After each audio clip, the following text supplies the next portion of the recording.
السلام عليكم ورحمة الله وبركاته. بسم الله الرحمن الرحيم. الحمد لله رب العالمين،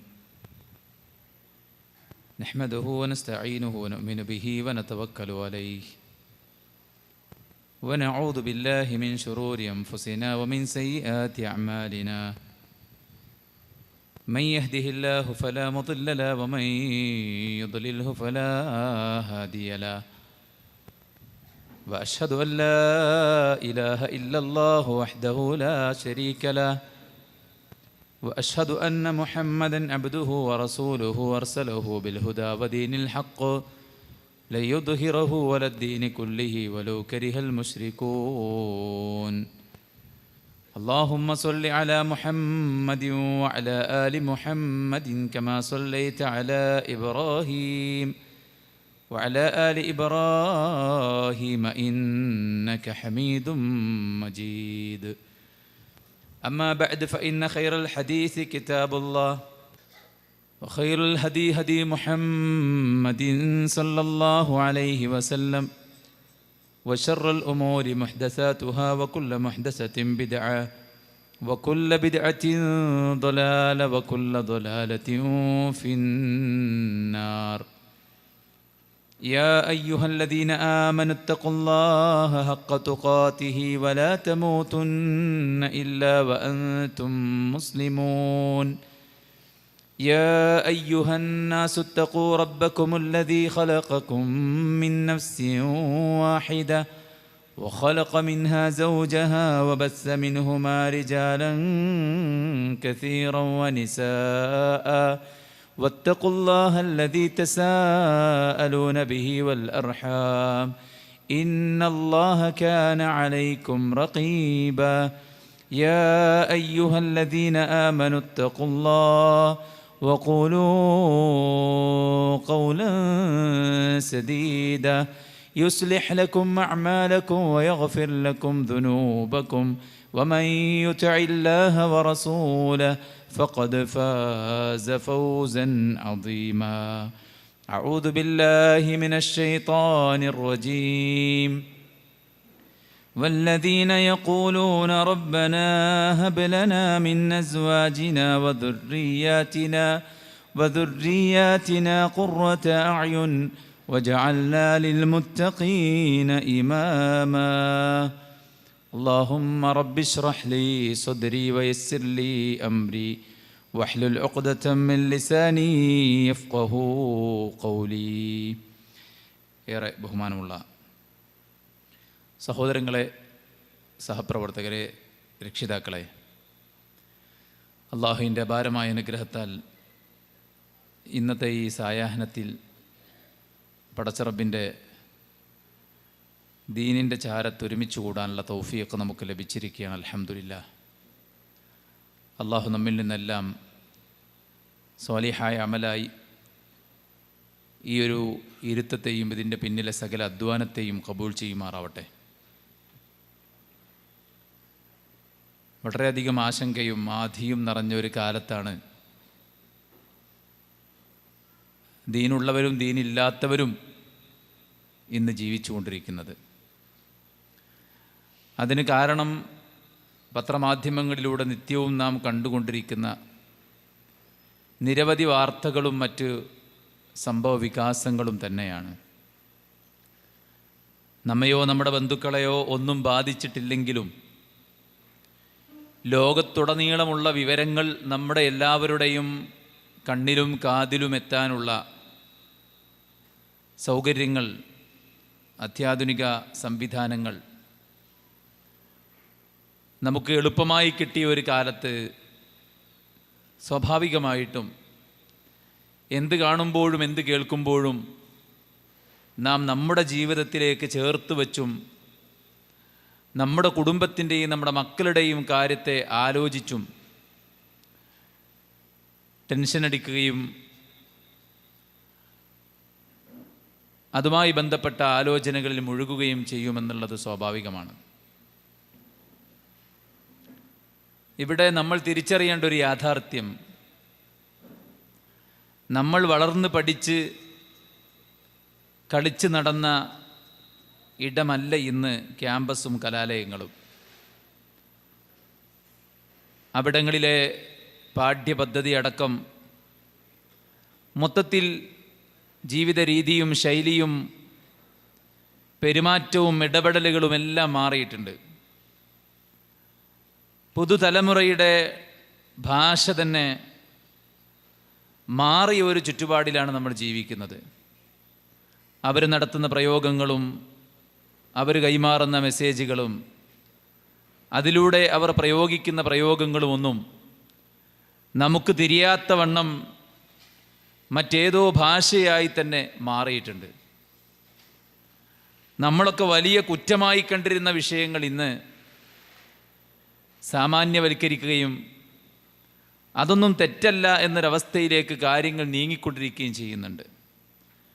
നമ്മളാണ് നമ്മുടെ മക്കളുടെ പാരൻസ് എങ്കിൽ പോലും ഒരു അതർ പാരൻറ്റ് മീഡിയയും വ്ളോഗർമാരും മറ്റുമൊക്കെ അവരെ മതിച്ചുകൊണ്ടിരിക്കുന്നുണ്ട്, നയിച്ചുകൊണ്ടിരിക്കുന്നുണ്ട്.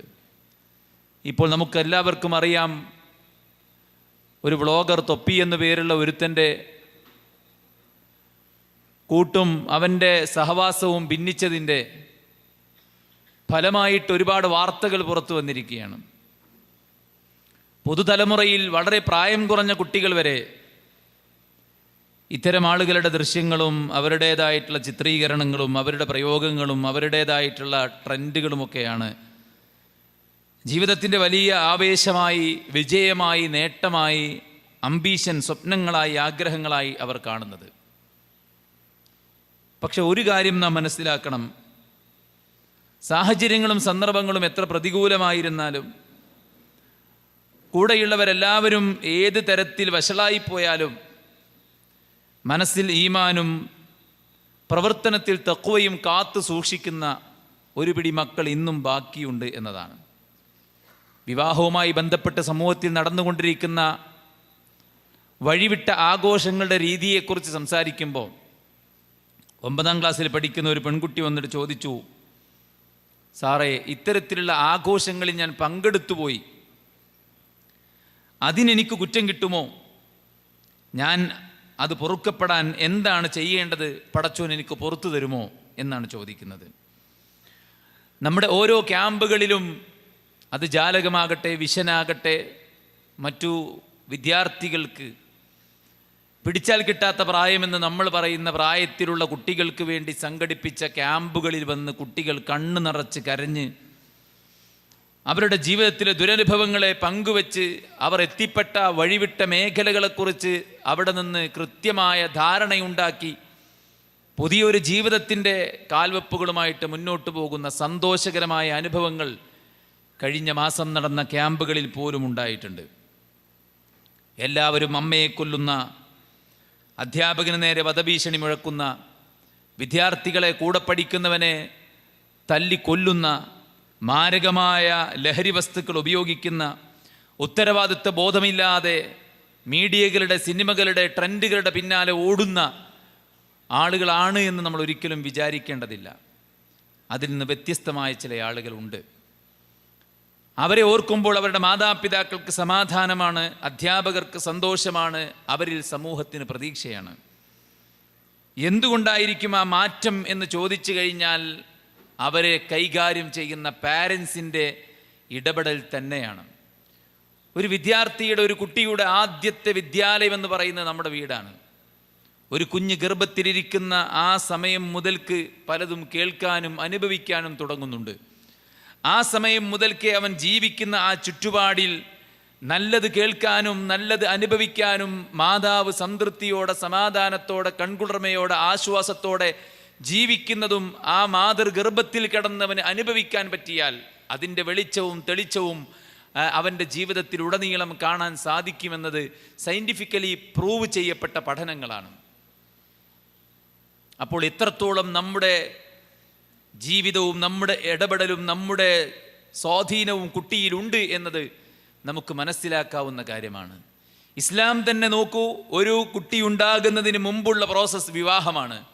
ആ വിവാഹം കഴിക്കുമ്പോൾ നിങ്ങൾക്കൊരു ഇണ എന്നതിലപ്പുറത്ത് നിങ്ങളുടെ കുഞ്ഞിന് പറ്റിയ ഒരു മതബോധമുള്ള മാതാവ്, നിങ്ങളുടെ കുഞ്ഞിന് പറ്റിയ മതബോധവും സൽസ്വഭാവവുമുള്ള ഒരു പിതാവ് എന്നത് അവിടെ ഷർത്ത് വെക്കപ്പെട്ടിരിക്കുകയാണ്. വിവാഹത്തിൻ്റെ മാർക്കറ്റിലേക്ക് ഇറങ്ങുമ്പോൾ അവിടെ അറിയപ്പെടുന്ന തിരഞ്ഞെടുക്കാൻ വേണ്ടിയിട്ട് ആളുകൾ പിന്നെ എടുത്തുന്നയിക്കുന്ന ഒരു പെണ്ണിനുള്ള വാല്യൂ പോയിന്റ്സ് ഉണ്ട്. ആ വാല്യൂ പോയിന്റ്സിൽ ഏറ്റവും മികവുള്ളത് ഫദ്ഫർ ബിദാത്തിദ്ദീൻ, ദീനുള്ളവളെ നീ തിരഞ്ഞെടുക്കണമെന്നാണ്. എന്തിനാണ്?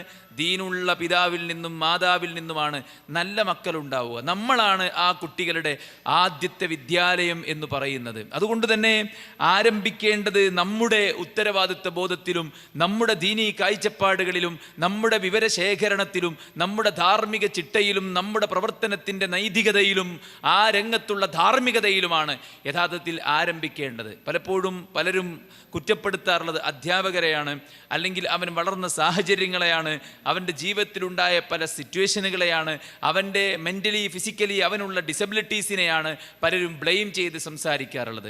എന്നാൽ അതിനേക്കാൾ എല്ലാം ഉപരിയാണ് നമ്മളെന്ന് പറയുന്നത്. കുട്ടികൾക്ക് വല്ല നേട്ടവും ഉണ്ടായാൽ ആ നേട്ടം നമ്മൾ നമ്മിലേക്ക് ചേർത്ത് വെക്കും. കഴിഞ്ഞ പരീക്ഷയ്ക്ക് മാർക്ക് കുറഞ്ഞു, ഇപ്പരീക്ഷയ്ക്ക് അവനത് പഠിച്ചെടുത്തു എന്ന് പറയുമ്പോൾ പാരൻസ് പറയാറുണ്ട് അത് ഇപ്പരീക്ഷയ്ക്ക് ഞാൻ അവൻ്റെ കൂടെ ഇരുന്നിട്ടാണ്. അതായത് അവൻ്റെ വിജയം നമ്മുടെ വിജയമാക്കി മാറ്റാനാണ് നമ്മൾ പലപ്പോഴും ശ്രമിക്കാറുള്ളത്. മടിപിടിച്ച് നിന്ന നിന്നെ പിന്നാലെ കൂടിയിട്ട് ഞാനാണ് ഹാർഡ് വർക്ക് ചെയ്യിച്ചത്, ഈ വിജയത്തിൻ്റെ പിന്നിൽ ഏറ്റവും വലിയ പങ്ക് എനിക്കാണ് എന്ന് നമ്മൾ അവകാശപ്പെടാറുണ്ട്. ശരിയായിരിക്കാം. പക്ഷേ അതേപോലെ തന്നെയാണ് ഒരു കുട്ടിയിലുണ്ടാകുന്ന വൈകല്യത്തിൻ്റെയും കുറവിൻ്റെയും ദോഷങ്ങളുടെയും ഉത്തരവാദിത്വവും നമ്മൾ തന്നെ ഏറ്റെടുക്കേണ്ടതുണ്ട്. കാരണം പടച്ച റബ്ബ് നമ്മെ ഏൽപ്പിച്ച വലിയൊരു അമാനത്താണിത്, വലിയൊരു മസ്ഊലിയത്താണ് യഥാർത്ഥത്തിൽ ഇത്. നമുക്കോരോരുത്തർക്കും പടച്ച റബ്ബ് നിർബന്ധമാക്കിയിട്ടുള്ള ഒരു കടമയായി കടപ്പാടായിട്ട് പടച്ചോനെ ഏൽപ്പിച്ചിട്ടുള്ള കാര്യമാണ്. ഇന്നമാ അംവാലുക്കും ഔലാദുക്കും ഫിത്ന എന്ന് പറഞ്ഞാൽ നിങ്ങളുടെ മക്കളും നിങ്ങളുടെ സന്താനങ്ങളും പരീക്ഷണം എന്ന് പറഞ്ഞാൽ ഈ രണ്ടും എങ്ങനെ കൈകാര്യം ചെയ്തു എന്നത് പടച്ചോൻ്റെ അടുത്ത് ചോദ്യമാണ്. നമ്മുടെ മക്കൾ എന്ന് പറയുന്നത് നല്ല നിലക്കാണെങ്കിൽ നമുക്കൊരു അസറ്റാണ്. ഞാനിവിടെ സംസാരിക്കുമ്പോൾ ഒരിക്കൽ പോലും വേദി കയറിയിട്ടില്ലാത്ത എൻ്റെ ഉമ്മയ്ക്കും ഉപ്പയ്ക്കും അതിൻ്റെ പ്രതിഫലം ലഭിക്കുന്നുണ്ട്. കാരണം അല്ലൈസലിൽ ഇൻസാനി ഇല്ലാ മാ സഅ, ഓരോരുത്തർക്കും അവൻ്റെ അധ്വാനത്തിൻ്റെ പ്രതിഫലമാണ് പടച്ചോൻ കൊടുക്കുക എന്ന ആയത്തിനെ വ്യാഖ്യാനിച്ച് പണ്ഡിതന്മാർ പറഞ്ഞത് മാതാപിതാക്കളുടെ അധ്വാനമാണ് അവരുടെ മക്കൾ. അതുകൊണ്ട് ആ മക്കളുടെ അധ്വാനം, അവർ നടത്തുന്ന പടയോട്ടം, അവർ നടത്തുന്ന മുന്നേറ്റം, അവർ മതരംഗത്തും ഭൗതിക രംഗത്തും അവർക്കുണ്ടാകുന്ന ഉയർച്ച, അതുകൊണ്ട് സമൂഹത്തിലുണ്ടാകുന്ന അഭിവൃദ്ധിയും അതുകൊണ്ടുണ്ടാകുന്ന മസ്ലഹത്തും, അതിനെല്ലാറ്റിനുമുള്ള പ്രതിഫലം അവന് കിട്ടുന്നത് പോലെ അവൻ്റെ മാതാപിതാക്കൾക്കും കിട്ടുമെന്നാണ്. അപ്പോൾ ജീവിതത്തിൽ ഏറ്റവും വലിയൊരു സ്വത്താണ് നമുക്ക് നമ്മുടെ മക്കൾ. അതൊരിക്കലും നമ്മൾ വാർദ്ധക്യത്തിലാകുമ്പോൾ അവർ നമ്മളെ പരിചരിക്കണം എന്ന അർത്ഥത്തിൽ മാത്രമല്ല. ഒരുപക്ഷെ അവർ നമ്മെ പരിചരിച്ചേക്കാം, പരിചരിക്കാതിരുന്നേക്കാം. ഒരു വേള ചിലപ്പോൾ ചില മക്കൾ നമ്മേക്കാൾ മുമ്പ് മരിച്ചു പോയേക്കാം. അപ്പോൾ ഈ ഭൗതിക ലോകത്ത് നമ്മൾ നമ്മുടെ റിസ്ക്കും നമ്മുടെ ആരോഗ്യവും നമ്മുടെ വാർദ്ധക്യത്തിലെ സുരക്ഷയും ലക്ഷ്യം വെച്ചിട്ടല്ല നമ്മുടെ മക്കളെ നോക്കിക്കാണേണ്ടത്. 12 മക്കളുള്ള യാക്കൂബ് നബി യൂസഫ് നഷ്ടപ്പെട്ട് പിന്നീട് ബിന്യാമീനെ കൊട്ടാരത്തിലേക്ക് വിളിക്കുന്നു എന്നും പറഞ്ഞ് വീണ്ടും ആ 10 സഹോദരങ്ങൾ വന്നപ്പോൾ പിതാവ് യാക്കൂബ് നബി പറഞ്ഞൊരു വാക്കുണ്ട്, മക്കളെ നിങ്ങൾ 10 പേരുണ്ട് എന്നതല്ല എൻ്റെ ധൈര്യം, ഫല്ലാഹു ഖൈറുൻ ഹാഫിള, എന്നെ സംരക്ഷിക്കാൻ എൻ്റെ പടച്ചോനുണ്ട് എന്നതാണ് ധൈര്യം. നമ്മളെ പടച്ച പടച്ചോൻ നമുക്കുള്ള റിസ്ക്കും നമുക്കുള്ള എല്ലാതും ഇവിടെ സംവിധാനിച്ചു വെച്ചിട്ടുണ്ടെങ്കിൽ അതിന് നമ്മുടെ മക്കളില്ലെങ്കിലും പടച്ച റബ്ബ് അതിൻ്റെ അസ്ബാബുകളെ, അതിൻ്റെ കാരണങ്ങളെ നമ്മിലേക്ക് എത്തിച്ചു തരും. പിന്നെ എന്തിനാണ് നമുക്ക് നമ്മുടെ മക്കൾ? ആ മക്കൾ നമുക്ക് മതപരമായിട്ട് ധാർമ്മികമായിട്ട് പാരത്രികമായിട്ട് വലിയൊരു അസറ്റാണ്. മരിച്ചു കിടക്കുന്ന മനുഷ്യൻ, അയാൾക്ക് അനുഗ്രഹങ്ങൾ നൽകപ്പെട്ടുകൊണ്ടിരിക്കുമ്പോൾ അയാൾ ചോദിക്കും എന്തിനാണിത്? അയാൾക്ക് കിട്ടുന്ന മറുപടി എന്താണ്? ബി ഇസ്തിഗ്ഫാരി വലദിക ലക, നിന്റെ മകൻ ഇസ്തിഗ്ഫാർ നടത്തിക്കൊണ്ടിരിക്കുന്നുണ്ടെന്ന്. ബാപ്പൻ്റെ ഖബർ എവിടെയാണെന്ന് ചോദിച്ചാൽ പോലും അറിയാത്ത മക്കള് ബാപ്പൻ്റെ മയ്യത്ത് നിസ്കരിക്കുമ്പോൾ 4 തക്ബീറാണെന്ന് ആരോ പറഞ്ഞു കൊടുത്തതും കേട്ടിട്ട് പെരുന്നാൾ നിസ്കാരത്തിന് 7 തക്ബീറും 5 തക്ബീറും അടിക്കുന്നത് പോലെ മയ്യത്ത് നിസ്കാരത്തിൽ അതിവേഗതയിൽ 4 തക്ബീർ ചൊല്ലിയിട്ട് നിസ്കാരം സലാം വീട്ടിയ മകൻ്റെ പിന്നിൽ നിസ്കരിക്കേണ്ട ഹതഭാഗ്യനാണ് ഞാൻ. അങ്ങനെ ഒരു അനുഭവം എനിക്കുണ്ടായിട്ടുണ്ട്. വീണ്ടും നിസ്കരിക്കണോ എന്ന് ആലോചിച്ചു പോകുന്ന സാഹചര്യം, ഇടയിലുള്ള പ്രാർത്ഥനകൾ ഉരുവിടാതെ മുന്നിൽ കിടക്കുന്ന പിതാവിൻ്റെ ജനാസക്ക് മര്യാദക്കൊരു മയ്യത്ത് പോലും നിസ്കരിക്കാൻ കഴിയാത്ത മക്കള്. അല്ലാഹുമ്മ സബ്ബിതു ഇൻദ സുആൽ എന്ന് നാട്ടുകാർ മുഴുവൻ കൂടിയിരുന്ന് ചൊല്ലുമ്പോൾ മകൻ്റെ ചുണ്ടിലേക്ക് നോക്കിയാൽ ആ വചനങ്ങൾ മര്യാദക്ക് ചൊല്ലാൻ അവൻ അറിയില്ല. ഈ കബറിൽ കിടക്കുന്ന പിതാവിൻ്റെ അടുക്കലേക്ക് മലക്കുകൾ വന്നിറങ്ങുമ്പോൾ കൃത്യമായി ആൻസർ കൊടുക്കാൻ എൻ്റെ ഉപ്പക്ക് പറ്റണേ എന്നൊരു മകൻ പ്രാർത്ഥിക്കുന്നത് പോലെയല്ല നാട്ടുകാർ പ്രാർത്ഥിക്കുന്ന പോലെയല്ല മനസ്സ് തട്ടി ഒരു മകൻ തൻ്റെ പിതാവിന് വേണ്ടി, ഒരു മാതാവിന് വേണ്ടി പ്രാർത്ഥിക്കുക എന്ന് പറഞ്ഞാൽ അതിൻ്റെ അർത്ഥമറിഞ്ഞ് വാചകങ്ങൾ തെറ്റാതെ ഞാൻ എൻ്റെ പിതാവിന് വേണ്ടി ചോദിക്കുന്നത് ഇന്നതാണ് എന്ന് മനസ്സിലാക്കി ചൊല്ലാൻ പറ്റിയ മക്കളുണ്ടാകുക എന്നുള്ളതിന് ഏറ്റവും വലിയ അസറ്റ്. പ്രതിമാസം 10,000 രൂപ നമ്മുടെ കയ്യിൽ കൊണ്ടുവന്ന് ചുരുട്ടിത്തരാൻ അവൻ്റെ കയ്യിൽ ഇല്ലെങ്കിലും അവൻ്റെ പ്രവൃത്തിയും നമ്മുടെ കാലശേഷം അവൻ നമുക്ക് വേണ്ടി ചെയ്തുകൊണ്ടിരിക്കുന്ന നന്മകളും സുഹൃത്തുക്കളെ, അത് തന്നെയാണ് മക്കളെ കൊണ്ടുള്ള ഏറ്റവും വലിയ നേട്ടമെന്ന് പറയുന്നത്. നിങ്ങൾ ആലോചിക്കുക, നമ്മുടെ ഏറ്റവും സമയം സ്പെൻഡ് ചെയ്യണതും ഫിനാൻസ് നമ്മൾ ചിലവഴിക്കണതും ഒക്കെ നമ്മുടെ മക്കൾക്ക് വേണ്ടിയാണ്. ആർക്ക് വേണ്ടി നമ്മൾ ജീവിക്കണം ചോദിച്ചു കഴിഞ്ഞാൽ നമ്മുടെ മക്കൾക്ക് വേണ്ടിയാണ്. ആ മക്കളെ അവരുടെ നന്മയും അവരുടെ ദീനും അവരുടെ സൽസ്വഭാവവും ആയിരിക്കണം നമ്മുടെ ഏറ്റവും വലിയ അജണ്ട. വീട്ടിൽ എന്ത് ഭക്ഷിക്കാനുണ്ട്, എന്ത് പാചകം ചെയ്യാനുണ്ട്, ഇനി എന്തെല്ലാം ഇവിടെ പണി പൂർത്തിയാക്കാനുണ്ട്, ഇതെല്ലാം നമ്മുടെ മനസ്സിൽ ഇടം പിടിക്കുന്ന കാര്യങ്ങളാണ്.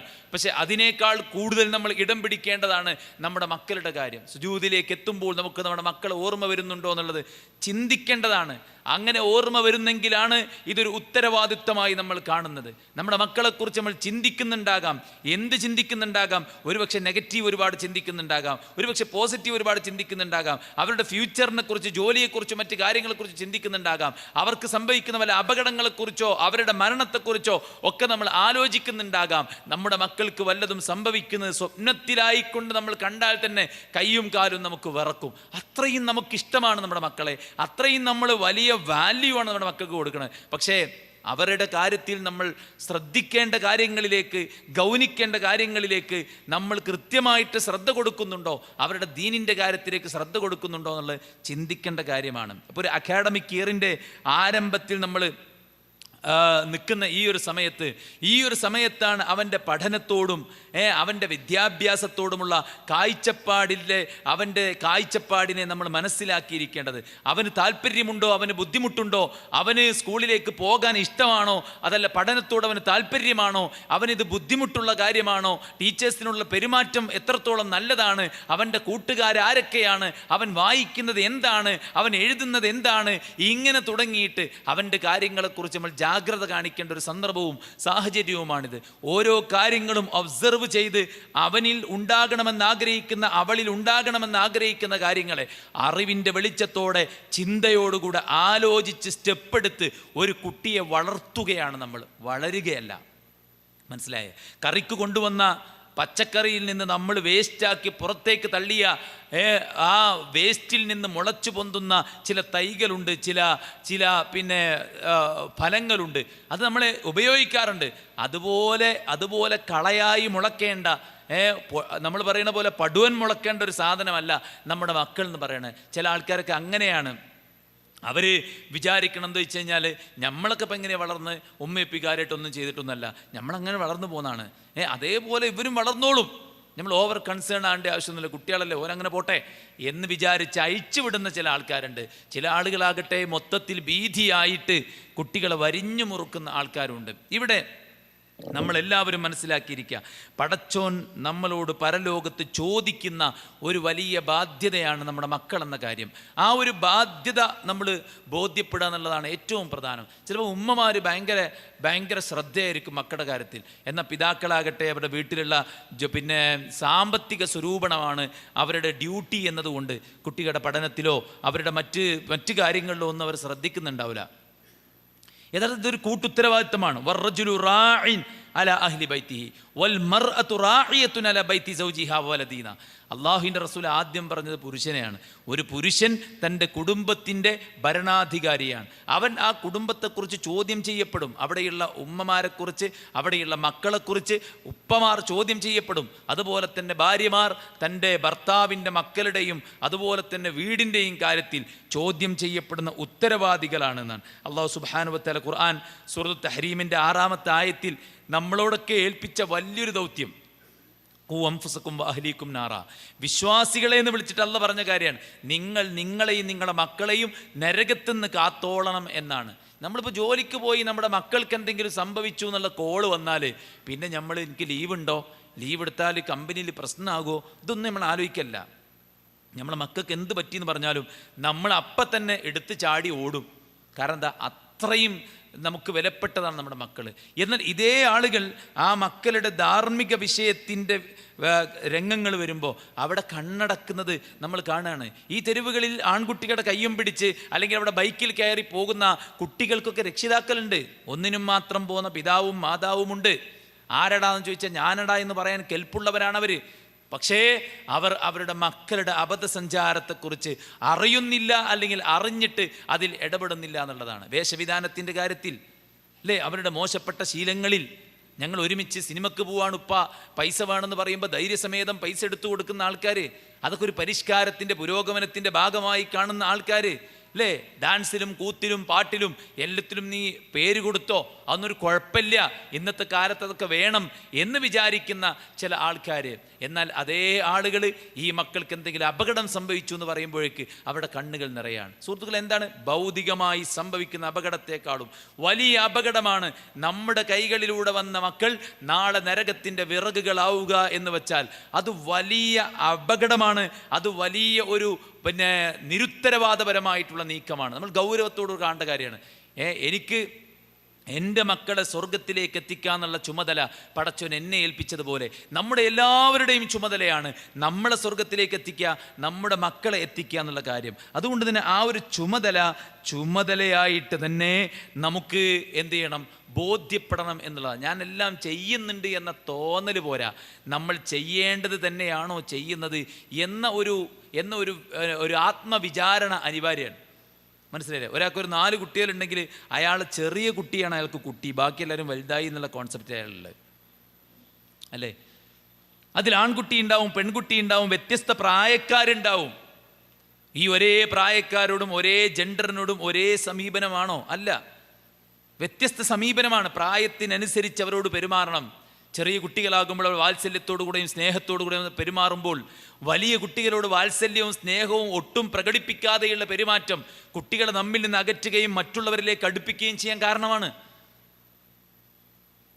അപ്പോൾ ഓരോ പ്രായത്തിനും ഓരോ സമയത്തിനും ഓരോരുത്തരുടെയും അവസ്ഥക്കും കഴിവിനും അനുസരിച്ച് വേണം നമ്മുടെ ഇടപെടലുകളും പെരുമാറ്റങ്ങളും. എല്ലാ കുട്ടികളിൽ നിന്നും ഒരേ റിസൾട്ട് ഉണ്ടാകണമെന്ന് നമ്മൾ വിചാരിക്കരുത്. ജോനെ കണ്ടില്ലേ, ഓൻ എത്ര ഉഷാറാണ്, ജെന്തെങ്ങനെ എന്ന് ചോദിക്കുന്ന അർത്ഥമില്ല. മനസ്സിലായി? അർത്ഥമില്ല. കാരണം ഒരേ ഉമ്മയുടെയും ഉപ്പയുടെയും മക്കൾ വ്യത്യസ്ത സ്വഭാവമുള്ളവർ, വ്യത്യസ്ത കഴിവുള്ളവരായിരിക്കാം. പഠനത്തിൽ അവരുടെ മറ്റ് സ്കില്ലുകളിൽ കഴിവ് കുറഞ്ഞവരുണ്ടാകും, കഴിവ് കൂടിയവരുണ്ടാകും. അപ്പോൾ എല്ലാവരെയും ഒരുപോലെ ട്രീറ്റ് ചെയ്യുക എന്നുള്ളത് ഒരിക്കലും ശരിയല്ല. നമ്മുടെ വാപ്പയും ഉമ്മയും എങ്ങനെയാണോ കൊണ്ടുനടന്നത് ആ അനുഭവം വെച്ച് നമ്മുടെ മക്കളെ കൊണ്ടുനടക്കുക എന്നതും ശരിയല്ല. മറിച്ച് എങ്ങനെയാണ് എൻ്റെ മക്കളുടെ കാര്യം ഞാൻ കൈകാര്യം ചെയ്യേണ്ടത് എന്നത് പഠിച്ചു മനസ്സിലാക്കി ഓരോ കുട്ടികൾക്കും അനുസരിച്ച് അവരിൽ ഇടപെടാനാണ് നമ്മളെല്ലാവരും ശ്രമിക്കേണ്ടത്. കൊടുക്കണ്ടോ? അപ്പോൾ പറഞ്ഞു വന്നത്, നമ്മുടെ മക്കൾ അവരുടെ എല്ലാ നന്മയുടെയും ഉത്തരവാദിത്വം നമുക്കുള്ളതുപോലെ തന്നെ അവരിലുണ്ടാകുന്ന എല്ലാ കുറവിൻ്റെയും ഉത്തരവാദിത്വം നമുക്ക് തന്നെയാണ്. കാരണം നമ്മളാണ് അവരെ പോറ്റുക എന്ന ആ ഒരു ചുമതല ഏറ്റെടുത്തിട്ടുള്ളത്. ആ ചുമതല ഏറ്റെടുത്ത് നിർവഹിക്കുന്നതിലൂടെ നമുക്ക് ഇഹത്തിലും പരത്തിലും കിട്ടുന്ന സമാധാനവും സന്തോഷവും വളരെ വലുതാണ്. ഇഹത്തിൽ കിട്ടുന്നതിനേക്കാളും നമുക്ക് പരലോകത്ത് നമ്മളുടെ മരണശേഷം അവരെക്കൊണ്ട് കിട്ടുന്ന നേട്ടമാണ് ഏറ്റവും വലിയ നേട്ടമായിട്ടുള്ളത്. അതുകൊണ്ട് എത്ര നമ്മൾ അധ്വാനിച്ചാലും പരിശ്രമിച്ചാലും ക്ലേശങ്ങൾ സഹിച്ചാലും നമുക്ക് സാമ്പത്തിക ചെലവ് വന്നാലും ആ മക്കളുടെ നന്മയ്ക്ക് വേണ്ടി നാം എന്തു പരിശ്രമം നടത്തിയാലും അത് ഫീ സബീലില്ലയാണ്. അത് അള്ളാഹിൻ്റെ മാർഗത്തിലുള്ളൊരു പരിശ്രമമാണ്, ഒരു ഇബാദത്താണ്. പടച്ചോനെ, നീ എന്നെ ഏൽപ്പിച്ച ഉത്തരവാദിത്വമാണ് ഞാൻ എൻ്റെ മക്കളിലൂടെ നിർവഹിക്കുന്നത് എന്ന ആ ഒരു തിരിച്ചറിവോടുകൂടെ നമ്മുടെ മക്കളെ നമ്മൾ വളർത്തുമ്പോൾ തന്നെ ആ അധ്വാനം മുഴുവൻ ഒരു ഇബാദത്തായി മാറുകയാണ്. ആ ഇബാദത്തിൻ്റെ ബർക്കത്തെന്നോണം നമ്മുടെ മക്കൾ നന്മയുള്ളവരായി മാറുകയും ആ നന്മയിലൂടെ നമ്മുടെ പരലോകം കൂടെ ഏറ്റവും നല്ല സന്തോഷകരമാവുകയും ചെയ്യുമെന്നുള്ളതാണ്. അതുകൊണ്ട് ആ നിലക്ക് ഈ ഒരു ചുമതലയെ നമ്മൾ ഏറ്റെടുക്കുക എന്നുള്ളതാണ്. രണ്ടാമത്തെ കാര്യമെന്ന് പറയുന്നത് പ്രാർത്ഥനയാണ്. ഒരു വിശ്വാസിയുടെ ആയുധം പ്രാർത്ഥനയാണ്. ഒരു അക്കാഡമിക് ഇയറിൻ്റെ തുടക്കത്തിലെന്ന് മാത്രമല്ല, എല്ലാ സമയത്തും നമ്മൾ നമ്മുടെ മക്കൾക്ക് വേണ്ടി ആത്മാർത്ഥമായിട്ട് പ്രാർത്ഥിക്കണം. ഇവിടെ കുറച്ച് മക്കളെ കാണുന്നുണ്ട്. അവരോട് പറയാനുള്ളത്, നമുക്കൊരുപാട് മോട്ടിവേഷൻ സ്പീച്ചുകൾ കിട്ടും, ഒരുപാട് പിന്നെ ഒരുപാട് ഇൻഫർമേഷൻസ്, നിർദ്ദേശങ്ങൾ, വളർച്ചയ്ക്ക് വേണ്ടി, വിജയത്തിന് വേണ്ടി ഒക്കെ കിട്ടാറുണ്ട്. വിജയിക്കാനുള്ള വഴികൾ എന്തൊക്കെയാണ്? അപ്പോൾ ഒരുപാട് മാർഗങ്ങളുണ്ടാകും. നല്ലൊരു ലക്ഷ്യമുണ്ടായിരിക്കുക, ആ ലക്ഷ്യത്തിന് വേണ്ടി നന്നായി പഠിക്കുക, നന്നായി ഹാർഡ് വർക്ക് ചെയ്യുക എന്നൊക്കെ തുടങ്ങിയിട്ട് ഒരുപാട് ടിപ്സുകളുണ്ടാവും വിജയിക്കാനുള്ള. ഏറ്റവും വലിയ ടിപ്സ് എന്ന് പറയുന്നത് നമ്മുടെ ഉമ്മൻ്റെയും ഉപ്പയുടെയും സ്നേഹനിധിയായ ഒരു മകനും മകളുമായി നമുക്ക് മാറാൻ പറ്റുകയും അവരുടെ പ്രാർത്ഥനയ്ക്ക് നമ്മൾ പാത്രമാവുകയും ചെയ്താൽ നമ്മൾ സങ്കല്പിക്കുന്നതിനേക്കാൾ മീതെ നമ്മുടെ ദുനിയാവും നമ്മുടെ ആഖിറത്തും എത്തുമെന്നതിൽ യാതൊരു സംശയവുമില്ല. ലോകം കണ്ട ഒരുപാട് പണ്ഡിതന്മാർ, ഇമാം ബുഖാരി, ഇമാം മുസ്ലിം, ഇമാം ഷാഫിഈ, ഇമാം ഇബ്നു റജബുൽ ഹംബലി, അങ്ങനെ ധാരാളം പണ്ഡിതന്മാരെ ഉണ്ടാക്കിയത് അവരുടെ മാതാപിതാക്കളാണ്. ഏറ്റവും പ്രധാനമായി അവർക്ക് ദീനീയായ വിദ്യാഭ്യാസം പകർന്നു കൊടുത്തു എന്ന് മാത്രമല്ല, അവർക്ക് വേണ്ടി ആത്മാർത്ഥമായി നടത്തിയ പ്രാർത്ഥനയുടെ ഫലമാണ് ലോകത്തിന് ഒരുപാട് പണ്ഡിതന്മാരെ പടച്ച റബ്ബ് സുബ്ഹാനഹു വ തആല സംഭാവനയായി നൽകിയത്. മനസ്സിലായില്ലേ? ഒരു മാതാവിൻ്റെയും പിതാവിൻ്റെയും ദുആ എന്ന് പറയുന്നത് വലിയ മക്കളുടെ വളർച്ചയിൽ വലിയ പങ്കുവഹിക്കുന്ന കാര്യമാണ്. അതുകൊണ്ട് മക്കളോട് പറയാനുള്ളത്, നിങ്ങൾക്ക് ഏറ്റവും പ്രിയപ്പെട്ടത് ആരാണെന്ന് ചോദിച്ചാൽ അത് നമ്മുടെ മാതാവും പിതാവുമാണ്. കാരണം അത്രയും വലിയൊരു സ്ഥാനം അലങ്കരിക്കുന്ന വേറൊരാളും ഈ ഭൂമിക്ക് മീതല്ല. ചിലപ്പോഴൊക്കെ നമുക്ക് തോന്നും നമുക്ക് ഫ്രണ്ട്സാണ് വലുത്, ഫ്രണ്ട്സാണ് നമ്മുടെ എല്ലാ കാര്യങ്ങളും നോക്കുന്നത്, അവരാ നമ്മളെപ്പോഴും നമ്മുടെ കൂടെ ഉണ്ടാവുക എന്നൊക്കെ നമുക്ക് തോന്നിയേക്കാം. പക്ഷേ ഒരു സന്നിഗ്ധ ഘട്ടത്തിൽ നമുക്ക് എണീക്കാൻ കഴിയുന്നില്ല, നമ്മൾ അവശനായി കഴിയുകയാണ്.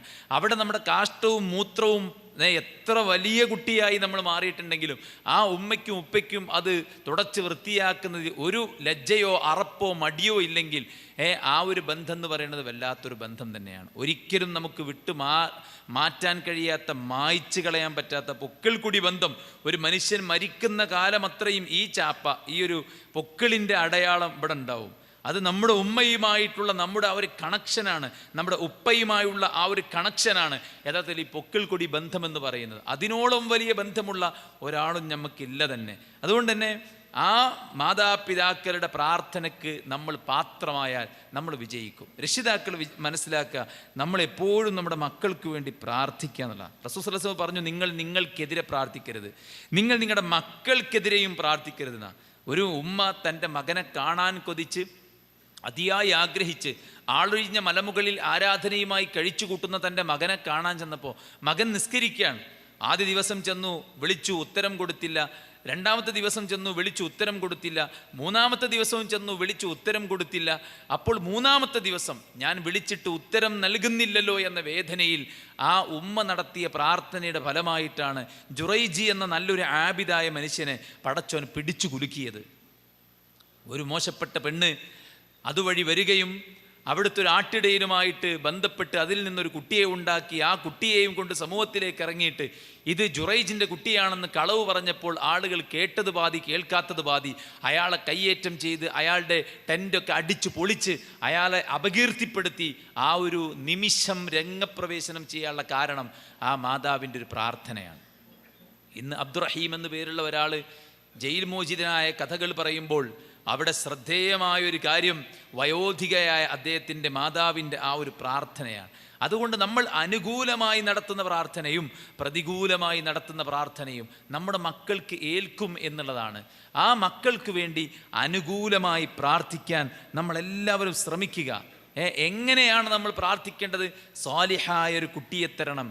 ആ കുട്ടിയുടെ നോക്കൂ, സക്കരിയ അലൈഹിസ്സലാത്തു വസ്സലാം, അദ്ദേഹത്തിന് ഒരിക്കലും ഒരു കുട്ടി ഉണ്ടാകാനുള്ള ഒരു ഭൗതിക സാഹചര്യമില്ല. ഭാര്യ ഒരിക്കലും പ്രസവിക്കാത്ത പെണ്ണാണ്. അദ്ദേഹമാകട്ടെ അങ്ങേയറ്റം വയസ്സായിട്ടുണ്ട്. ഇനി ഒരു കുഞ്ഞോ എന്ന് ചോദിച്ചാൽ ഒരിക്കലും ഇമ്പോസിബിളാണ്. ആ സമയത്താണ് പടച്ച റബ്ബിനോട് സക്കരിയ നബി പ്രാർത്ഥിക്കുന്നത്, അല്ലേ? റബ്ബി ഹബ്ലി മിൻ ലദുൻക ദുർരിയതൻ ത്വയ്യിബ, പടച്ചോനെ ത്വയ്യിബത്തായ ഒരു കുട്ടിയെ നീ എനിക്ക് നൽകണമേ എന്ന് അദ്ദേഹം പ്രാർത്ഥിച്ചത്, അല്ലേ? സൂറത്ത് മറിയമിൽ മില്ലദുൻക വലിയ, നിന്റെ പക്കൽ നിന്നുള്ള നിന്റെ വലിയായ ഒരു കുട്ടിയെ എനിക്ക് നീ നൽകണമേ. യരിസുനി വയരിസു മിൻ ആലി യഅഖൂബ് വജഅൽഹു റബ്ബി റദിയ, പടച്ചോനെ നിനക്ക് തൃപ്തിപ്പെട്ട കുട്ടിയായിരിക്കണം, പ്രവാചകനായ കുട്ടിയായിരിക്കണം, നിനക്ക് ഇബാദത്ത് ചെയ്ത് ജീവിക്കുന്ന കുട്ടിയായിരിക്കണം. അങ്ങനെ ഒരുപാട് വിശേഷണങ്ങൾ വെച്ചിട്ടാണ് മഹാനായ പ്രവാചകൻ സക്കരിയ നബി ഒരു കുഞ്ഞിനെ ചോദിച്ചത്. അപ്പോൾ അല്ലാഹു സുബ്ഹാനഹു വ തആല എന്താ ചെയ്തത്? സക്കരിയ നബിയെ വിളിച്ചിട്ട് അള്ളാഹു പറഞ്ഞു, യാ സക്കരിയ ഇന്നാ നുബശ്ശിറുക ബിഗുലാമിൻ ഇസ്മുഹു യഹ്യാ. ഇതാ സക്കരിയ, നിനക്ക് യഹ്യ എന്ന് പേരുള്ളൊരു കുട്ടിയെ ഞാനിതാ നിനക്ക് സന്തോഷ വാർത്ത അറിയിക്കുന്നു. എന്താ ഈ യഹ്യൻ്റെ പ്രത്യേകത? നല്ല ക്ഷമയും സഹനവുമുള്ള ആളാണ്, തഖിയാണ്, മുത്തഖിയാണ്, മാതാപിതാക്കൾക്ക് ബിർറ് ചെയ്യുന്നവനാണ്, ജബ്ബാറല്ല, ഒരു അഹങ്കാരിയല്ല, എതിര് പ്രവർത്തിക്കുന്നവനല്ല, മോശപ്പെട്ട സ്വഭാവമുള്ളവനല്ല.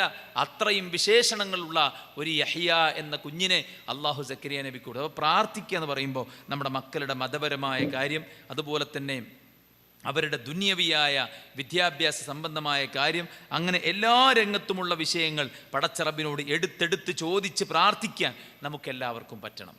അതുകൊണ്ടാണ് ഞാൻ മക്കളോടൊരു വാക്ക് പറഞ്ഞിട്ടത്, എന്ത്, നമ്മളെ ഉപ്പി നമ്മൾക്ക് വേണ്ടി അങ്ങനെയും പ്രാർത്ഥിക്കണമെങ്കിൽ അത്രയും നമ്മൾ അവരുടെ ഉള്ളിലുണ്ടാവണം. ഉള്ളിലില്ലാത്ത ഒരാൾക്ക് വേണ്ടി പ്രാർത്ഥിക്കൂല, മനസ്സിലായില്ലേ?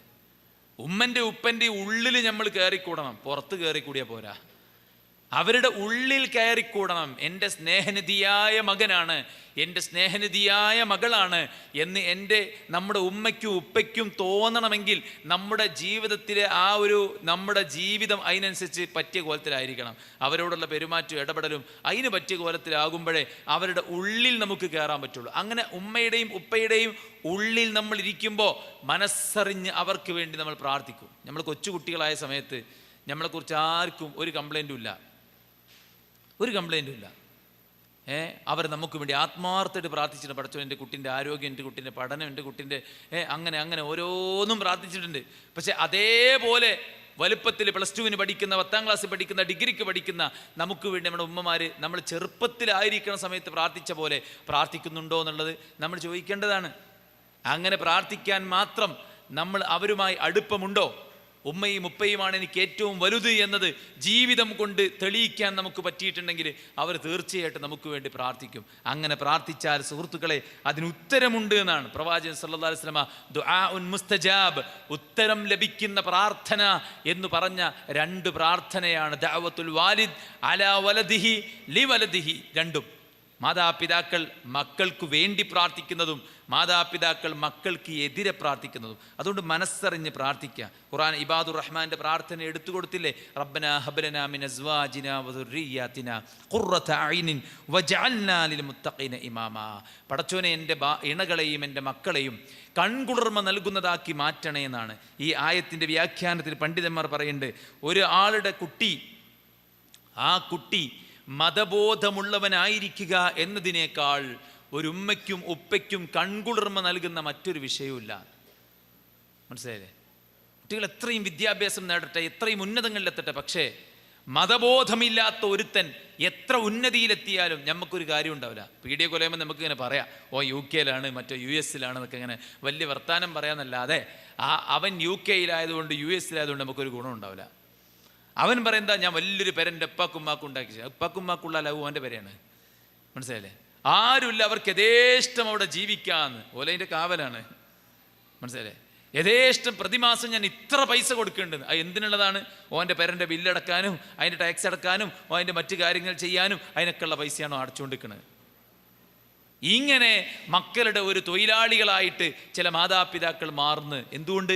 മക്കൾക്കെല്ലാം വിദ്യാഭ്യാസം എല്ലാം ഉണ്ട്, പക്ഷെ മക്കൾക്ക് മതബോധമില്ല. ഗൾഫിലെ ഒരു കോടതിയിൽ ഒരു കേസ് വന്നു. എന്താ കേസ് എന്നറിയോ? പ്രായമായ ഉമ്മനി ഉപ്പനി ഒരു മകൻ വിട്ടുകൊടുക്കണില്ല ബാക്കി മക്കൾക്ക്. അപ്പോൾ ബാക്കി മക്കൾ കേസ് കൊടുത്ത് ഉമ്മനി ഉപ്പനി ഞങ്ങൾക്കും പരിചരിക്കണമെന്ന് പറഞ്ഞിട്ട്.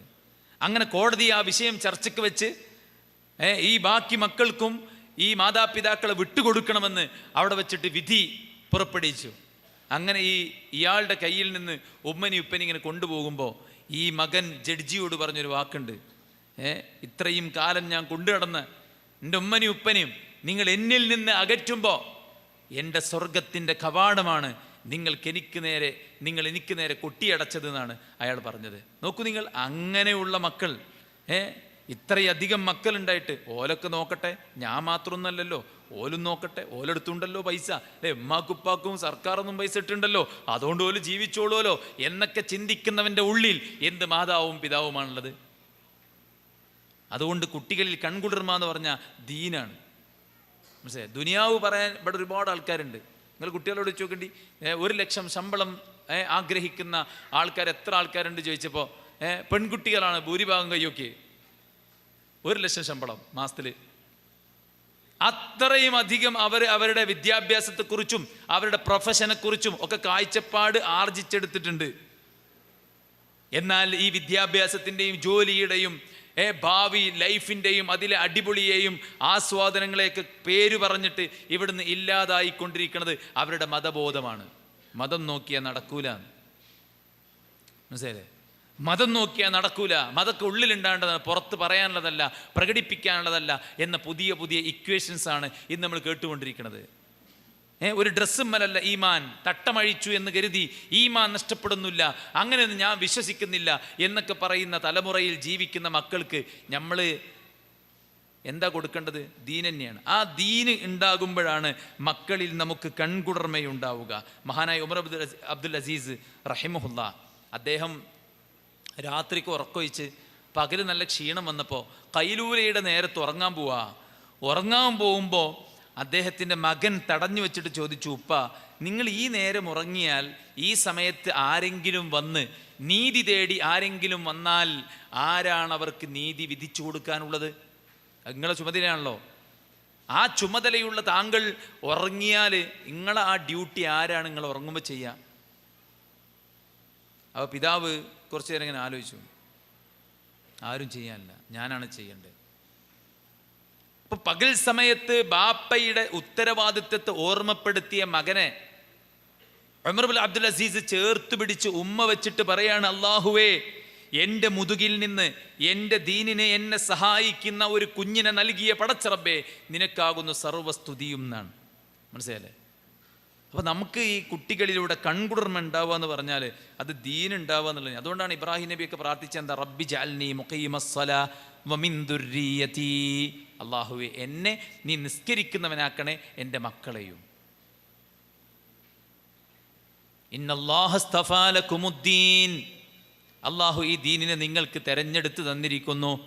ഫലാ തമൂതുന്ന ഇല്ലാ വഅൻതും മുസ്ലിമൂൻ, മുസ്ലിമായിട്ടല്ലാതെ നിങ്ങൾ മരണപ്പെട്ടു പോകരുത്. പ്രവാചകന്മാരുടെ ഉപദേശങ്ങളൊക്കെ നോക്കി, ഫുള്ള് ദീനാണ്. അപ്പം ആ ദീനുള്ളവരായിട്ട് മാറുമ്പോഴാണ് കുട്ടികളിൽ നമുക്ക് കൺകുടർമയുണ്ടാവുക. അതുകൊണ്ട് നമ്മൾ മനസ്സറിഞ്ഞ് ആ മക്കൾക്ക് വേണ്ടി ആത്മാർത്ഥമായി പ്രാർത്ഥിക്കുക എന്നുള്ളതാണ്. സയ്യിദ് ഇബ്നു മുസയ്യബ് റഹിമഹുല്ലാ അദ്ദേഹം മകനോട് പറയുന്നുണ്ട്, മകനെ, നീ ഉണ്ടായതിൽ പിന്നീട് എൻ്റെ രാത്രി നമസ്കാരം അലക്ഷ്യമായി നീണ്ടുപോകുന്നു. കാരണം എന്താണ്? സുജൂദിലെത്തുമ്പോൾ എനിക്ക് നിന്നെ ഓർമ്മ വരും. പിന്നീട് സുജൂദിൽ കിടന്ന് മണിക്കൂറുകൾ നിനക്ക് വേണ്ടിയുള്ള പ്രാർത്ഥനയാണ്. മനസ്സിലായില്ലേ? ഒരു മഹാനായ പിതാവ് രാവിനെ പകലാക്കി സുജൂദിൽ കിടന്ന് പ്രാർത്ഥിക്കുന്നത് സ്വന്തം മകന് വേണ്ടിയാണ്. നമ്മൾ എന്തെങ്കിലുമൊക്കെ ഉണ്ടായതിന് ശേഷം കരഞ്ഞ് പ്രാർത്ഥിക്കുക എന്നുള്ളത് മാത്രമല്ല സുഹൃത്തുക്കളെ, വല്ലതും ഉണ്ടാകണതിന് മുമ്പ് പടച്ചോനെ ദുഃഖകരമായ അവസ്ഥകളും മോശപ്പെട്ട അവസ്ഥകളൊന്നും ഉണ്ടാക്കല്ലേ എന്ന് ആത്മാർത്ഥമായിട്ട് നമുക്ക് പ്രാർത്ഥിക്കാൻ പറ്റണം. കാരണം എന്താ? നല്ല മക്കൾ, ക്യാമ്പസിൽ ഏറ്റവും നല്ല കൾച്ചറുള്ള, ഏറ്റവും നല്ല അധ്യാപകരോടൊക്കെ നല്ല പെരുമാറ്റമുള്ള കുട്ടികളുടെ കയ്യിൽ നിന്നാണ് ലഹരി പിടിക്കുന്നത്. ആ കുട്ടികളിലൂടെയാണ് ആ ക്യാമ്പസിലേക്ക് ലഹരി കച്ചവടം നടത്തുന്നത് എന്നൊക്കെ പറയുമ്പോൾ നമ്മൾ ആരെ കാര്യത്തിലാണ് ധൈര്യപ്പെടുക? അതുകൊണ്ട് മനസ്സറിഞ്ഞുള്ള പ്രാർത്ഥനയാണ് നമ്മൾ ചെയ്യേണ്ട രണ്ടാമത്തെ കാര്യം. മൂന്നാമത്തേത് എന്താ നിങ്ങൾ? മൂന്നാമത്തേത് കൃത്യമായി ദീൻ അവർക്ക് പകർന്നു കൊടുക്കുക എന്നുള്ളതാണ്. അതതിൻ്റെ തദറുജനുസരിച്ച് പഠിപ്പിച്ചു കൊടുക്കുക. ഈമാൻ കാര്യം മുതൽക്ക് ഇസ്ലാമിൻ്റെ കാര്യങ്ങൾ പഠിപ്പിച്ചു കൊടുക്കുക. അതാ പ്രവാചകൻ സ്വല്ലല്ലാഹു അലൈഹി വസല്ലമയെ കുറിച്ച് പറഞ്ഞത്. പ്രവാചകൻ ഞങ്ങൾക്ക് ഖുർആൻ പഠിപ്പിക്കുന്നതിന് മുമ്പ് ഈമാൻ പഠിപ്പിച്ചു തന്നു, പിന്നീട് ഞങ്ങൾക്ക് ഖുർആൻ ഓതി കേൾപ്പിച്ചപ്പോൾ ഞങ്ങളുടെ ഈമാൻ വർദ്ധിച്ചു എന്നാണ്. അപ്പം ഈമാനാണ് കുട്ടികൾക്ക് പറഞ്ഞു കൊടുക്കേണ്ടത്. ഇന്നത്തെ കാലത്ത് പ്രത്യേകിച്ചും നമ്മളിപ്പോൾ മദ്രസയിൽ വിടുന്നുണ്ട്, മറ്റു പല ക്ലാസ്സുകൾക്കും വിടുന്നുണ്ട്. ഈ മദ്രസയിൽ പോകുന്ന കുട്ടികളുടെ രക്ഷിതാക്കൾ പലപ്പോഴും അവരോട് പറയും, പഠിച്ചു മാർക്ക് വാങ്ങി 1ാം സ്ഥാനത്തെത്തണം. അത് പറയണ്ടേ? പറഞ്ഞോളി, കുഴപ്പമില്ല. പക്ഷെ അതിനാണോ മദ്രസയിലേക്ക് വിട്ടത്? ഒരിക്കലുമല്ല. ഈ പാഠപുസ്തകത്തിൽ അള്ളാഹു എന്ന പാഠം, ആ പാഠത്തിൽ എന്ത് ചോദിച്ചാലും ആൻസർ കിട്ടുന്ന കുട്ടിയോട് നമ്മൾ ചോദിക്കണം, മോനെ, ആരാണ് അള്ളാഹു? അള്ളാഹു നമ്മുടെ ജീവിതവും തമ്മിലുള്ള ബന്ധം എന്താണ്? അള്ളാഹുവിനോട് നമുക്കുള്ള കടപ്പാട് എന്താണ്? അള്ളാഹു നമ്മളോട് നടത്തുന്ന കൽപ്പനകൾ അത് സ്വീകരിച്ചാൽ എന്താണ്, അതിനെ നമ്മൾ തള്ളിക്കളഞ്ഞാൽ എന്താണ്? കുട്ടിക്കിത് മനസ്സിലായിട്ടുണ്ടോ, അള്ളാഹുവിനെ മനസ്സിലായിട്ടുണ്ടോ എന്നത് ഏറ്റവും ഇമ്പോർട്ടൻ്റ് ആണ്. അതാ ഇബ്നു അബ്ബാസ് ചെറിയ കുട്ടിയാണ്, 7 വയസ്സ് പ്രായമുള്ള കുട്ടിയാണ്. അന്ന് റസൂലുള്ള വാഹനപ്പുറത്തിരുത്തിയിട്ട് ഇബ്നു അബ്ബാസിന് കൊടുത്ത ഉപദേശം എന്താ? യഹ്ഫദില്ലാ യഹ്ഫദുക, പൊന്നുമോനെ നീ അള്ളാഹിനെ സൂക്ഷിച്ചോ, അള്ളാഹ് നിന്നെ സംരക്ഷിക്കും. യഹ്ഫദില്ലാ തജിദുഹു തുജാഹക, നീ അള്ളാഹിനെ സൂക്ഷിച്ചോ, നിന്റെ എല്ലാ രംഗത്തും പടച്ചോൻ്റെ ഒരു സഹായം നിന്റെ കൂടെ ഉണ്ടാവും. എന്നിട്ട് റസൂൽ സല്ലല്ലാഹു അലൈഹി വസല്ലം പറയാണ്, ലോകർ മുഴുവൻ ഒരുമിച്ച് ചേർന്ന് നിനക്കൊരു നന്മ ചെയ്യാൻ തീരുമാനിച്ചു, അള്ളാഹ് നിനക്കത് വിധിച്ചില്ലെങ്കിൽ കിട്ടൂല. ലോകർ മുഴുവൻ ഒരുമിച്ച് ചേർന്ന് നിനക്കൊരു ഷർറ്, നിനക്കെതിരെ ഒരു തിന്മ അവർ വിചാരിച്ചു, പടച്ച റബ്ബ് നിനക്ക് ബാധിപ്പിക്കാൻ ഉദ്ദേശിച്ചില്ലെങ്കിൽ ഒരിക്കലും അത് സംഭവിക്കില്ല. അപ്പം അള്ളാഹിനെ കുറിച്ചുള്ള വിശ്വാസം കറക്റ്റാണ് പഠിപ്പിച്ചു കൊടുക്കണം. അപ്പോൾ കുട്ടികൾ പറയില്ല, എന്തിനു ഞാൻ തട്ടടണം, എന്തിനു ഞാൻ ഖുർആൻ ഓതണം, എന്തിനു ഞാൻ ദീൻ പാലിച്ച് ജീവിക്കണം, എന്തിനു ഞാൻ ഇസ്ലാമിക വേഷം ധരിക്കണം, എന്തിനു ഞാൻ പിന്നെ മുടി ഇങ്ങനെ പ്ലക്ക് ചെയ്യാതിരിക്കണം, അല്ലേ, പിരികം പ്ലക്ക് ചെയ്യാതിരിക്കണം, മുടി ഇങ്ങനെ അരിഞ്ഞ് മാറ്റണം, എന്താ കുഴപ്പം, എന്താണ് ബാഗി ജീൻസ് സൂപ്പർ ബാഗ് ഇട്ടാൽ കുഴപ്പം എന്നൊക്കെ കുട്ടികൾ ചോദിക്കുമ്പോൾ അവിടെ ഉറക്കാതെ പോകുന്നത് വിശ്വാസമാണ്. ആ കുട്ടിക്ക് നമ്മൾ പഠിപ്പിച്ചു കൊടുക്കേണ്ടത് പടച്ചോനെയാണ്, വിശ്വാസമാണ്, ഈമാനാണ്.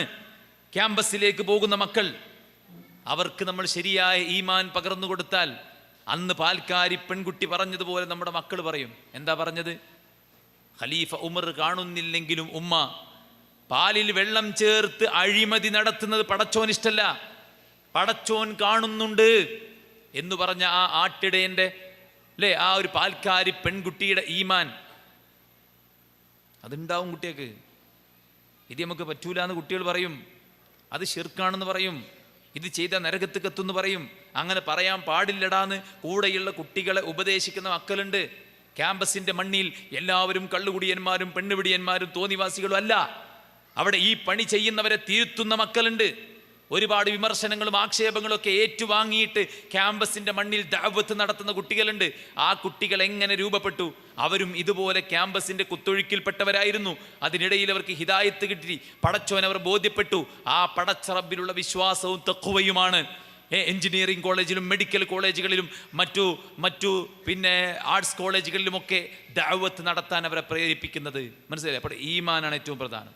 ഈമാൻ കിട്ടിയോ എവിടെയും ജീവിക്കാൻ പറ്റും. ഈമാൻ കിട്ടിയോ എവിടെയും ജീവിക്കാൻ പറ്റും. എന്ത് സാഹചര്യങ്ങളും, മനസ്സിലായി, എന്ത് സാഹചര്യങ്ങളും അതിജയിക്കാനുള്ള ശേഷി ഈമാൻ നമുക്ക് പ്രദാനം ചെയ്യും. ഇപ്പം എന്താ, കുട്ടികളൊക്കെ പെട്ടെന്ന് എന്തെങ്കിലുമൊക്കെ ഉണ്ടായിക്കഴിഞ്ഞാൽ, അല്ലേ, ഫെയിലിയർ പിന്നെ ഏറ്റുവാങ്ങാൻ പറ്റാത്തൊരു ബലഹീനത ഇന്നത്തെ കുട്ടികൾ അനുഭവിക്കുന്നുണ്ട്. പരാജയം ഏറ്റുവാങ്ങാൻ വയ്യ. എന്തെങ്കിലും ഒരു ചെറിയ പരാജയം ഉണ്ടാകുമ്പോഴേക്ക് അവർ സൂയിസൈഡ് അറ്റംപ്റ്റ് നടത്താണ്.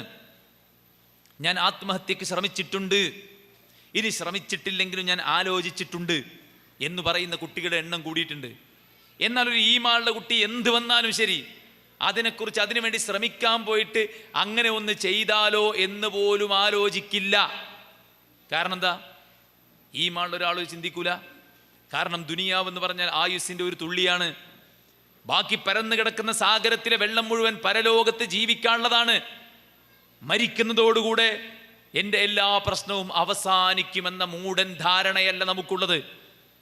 മറിച്ച് പടച്ച റബ്ബ് തന്ന ജീവനെ നമ്മൾ തന്നെ നശിപ്പിച്ചു കളഞ്ഞാൽ അതിനും കൂടെ ഉത്തരം കൊടുക്കേണ്ട അവസ്ഥ എനിക്കുണ്ടാകുമെന്ന വിശ്വാസം, അള്ളാഹുവിലും പരലോകത്തിലും വിശ്വസിക്കുന്ന ആളെ സംബന്ധിച്ചിടത്തോളം ഓനെ പിടിച്ചു നിൽക്കാൻ പറ്റും. എന്ത് ഫെയിലിയറും നേരിടാൻ പറ്റും. പുതിയ പുതിയ വിജയങ്ങളുടെ വഴികളിലേക്ക് കാലുകൾ വെക്കാൻ അവന് സാധിക്കും. ഇപ്പം എന്താണ്, ഇവിടുത്തെ നിരീശ്വരവാദികളൊക്കെ വാദോരാതെ പ്രസംഗിച്ചുകൊണ്ടിരിക്കുകയാണ്. എന്ത്? ഈ യുദ്ധങ്ങളിലും പ്രളയങ്ങളിലൊക്കെ ചെറിയ ചെറിയ കുട്ടികൾ മരിക്കണ്ടല്ലോ. അപ്പോൾ അല്ലാഹു സുബ്ഹാനഹു വ തആല വലിയ, നിങ്ങളെ പടച്ചോൻ ഭയങ്കര ക്രൂരൻ തന്നെയാണ്, ഈ കുട്ടികളൊക്കെ കൊന്നു കളഞ്ഞിട്ട് എന്നാണ് അവർ പറയുന്നത്. എന്താ അങ്ങനെ പറയാൻ കാരണം? ഇവരുണ്ടാക്കിയത് അള്ളയാന്ന് വിശ്വസിക്കണില്ല. ജന്മം കൊടുത്തത് അള്ളയാണ്. ജനിപ്പിച്ചവന് മരിപ്പിക്കാനുള്ള റൈറ്റ് ഉണ്ട്. 1. 2, മരണത്തിന് ശേഷം ഒരു ജീവിതം ഉണ്ട് എന്നൊരു വിശ്വസിക്കണില്ല. മരണത്തിന് ശേഷം ഒരു ജീവിതം ഉണ്ടാകുമ്പോൾ ഒരു കുഞ്ഞ് മരിച്ചാൽ എന്താണ് ദീന് പറയുന്നത്? സ്വർഗത്തിലാണ്. നബിയുടെ സദസ്സിൽ വരുന്ന ഒരാളുടെ കൂടെ ഒരു കുട്ടി ഉണ്ടാവുമായിരുന്നു. പിന്നീട് അയാളെ സദസ്സിൽ കാണാതെയായി. അപ്പോൾ റസൂൽ ചോദിച്ചു, അയാൾ എവിടെ? അപ്പോൾ അവിടുന്ന് പറഞ്ഞു, നബിയെ, അയാളുടെ ആ കുട്ടി മരണപ്പെട്ടു പോയി. ഇരുന്നോളി ഒരു കുഴപ്പമില്ല. അയാളുടെ ആ കുട്ടി മരണപ്പെട്ടു പോയി. റസൂലുള്ളാഹി അദ്ദേഹത്തിന് വീട്ടിൽ ചെന്നു. എന്നിട്ട് അയാളോട് പറഞ്ഞു, നിന്റെ കുട്ടി നിന്റെ കൂടെ തന്നെ വളരുകയും വളർന്നു വലുതായി താങ്കൾക്ക് കൺകുളിർമ നൽകുകയും ചെയ്യുന്നതാണോ, അതല്ല സ്വർഗത്തിൻ്റെ കവാടങ്ങളിൽ താങ്കളെയും കാത്തിരിക്കുന്നതാണോ താങ്കൾക്ക് സന്തോഷം?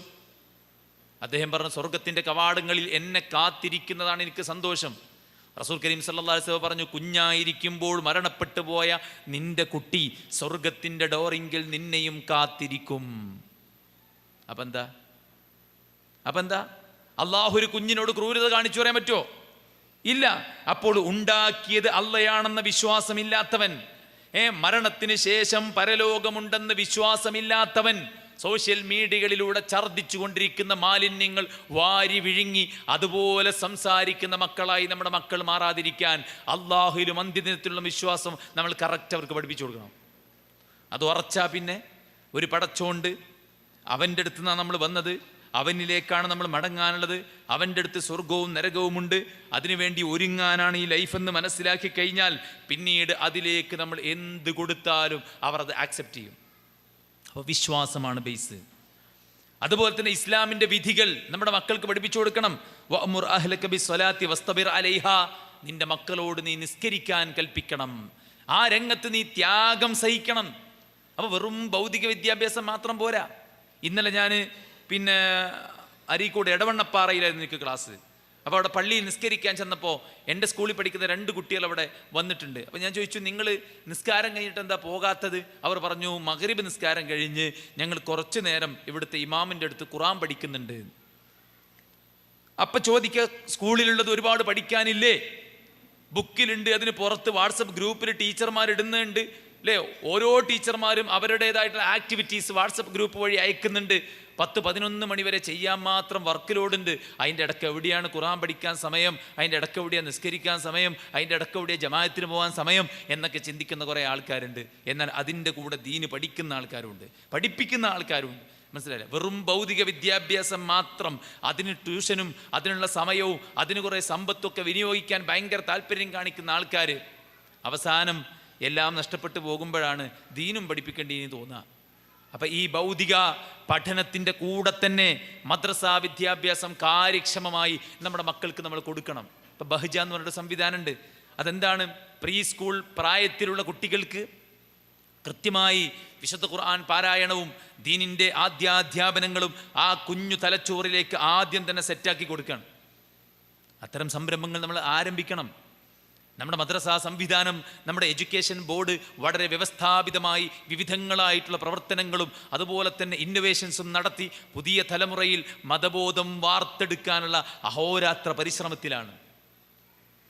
മദ്രസാ ബോർഡ് മാത്രമല്ല, നമ്മുടെ സ്കൂൾ ഓഫ് ഖുർആൻ സംവിധാനം, അങ്ങനെയുള്ള ഒരുപാട് സംവിധാനങ്ങൾ, അത് നമ്മുടെ കുട്ടികൾക്ക് കൃത്യമായി ദീന് പഠിക്കാനുള്ളതാണ്. അതിനുകൂടെ നമ്മൾ എന്ത് ചെയ്യണം? ഈ തിരക്കുകൾക്കിടയിൽ പ്രാധാന്യം കൊടുക്കണം. ദീനും ദുനിയാവും സമന്വയിപ്പിച്ച് പഠിച്ചു പോകുമ്പോൾ സ്കൂളിലെ പഠനവും താല്പര്യമുള്ളതാവും.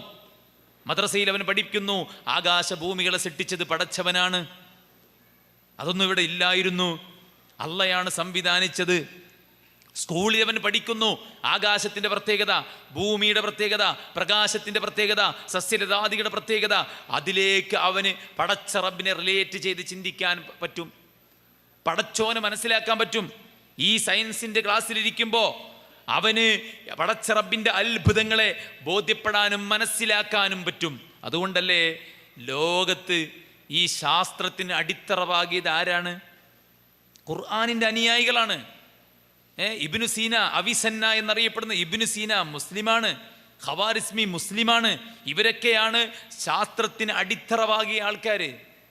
എൻ്റെ വിശുദ്ധ ഖുർആനിലൂടെ പടച്ച റബ്ബിലുള്ള വിശ്വാസം അത് ഉറച്ച അവർ പ്രമാണങ്ങൾക്ക് പുറമെ ഈ ഭൗതിക ലോകത്തെക്കുറിച്ച് പഠനത്തിന് വിധേയമാക്കിയപ്പോൾ അതിലവർ പടച്ചോനെ കാണുകയാണ്.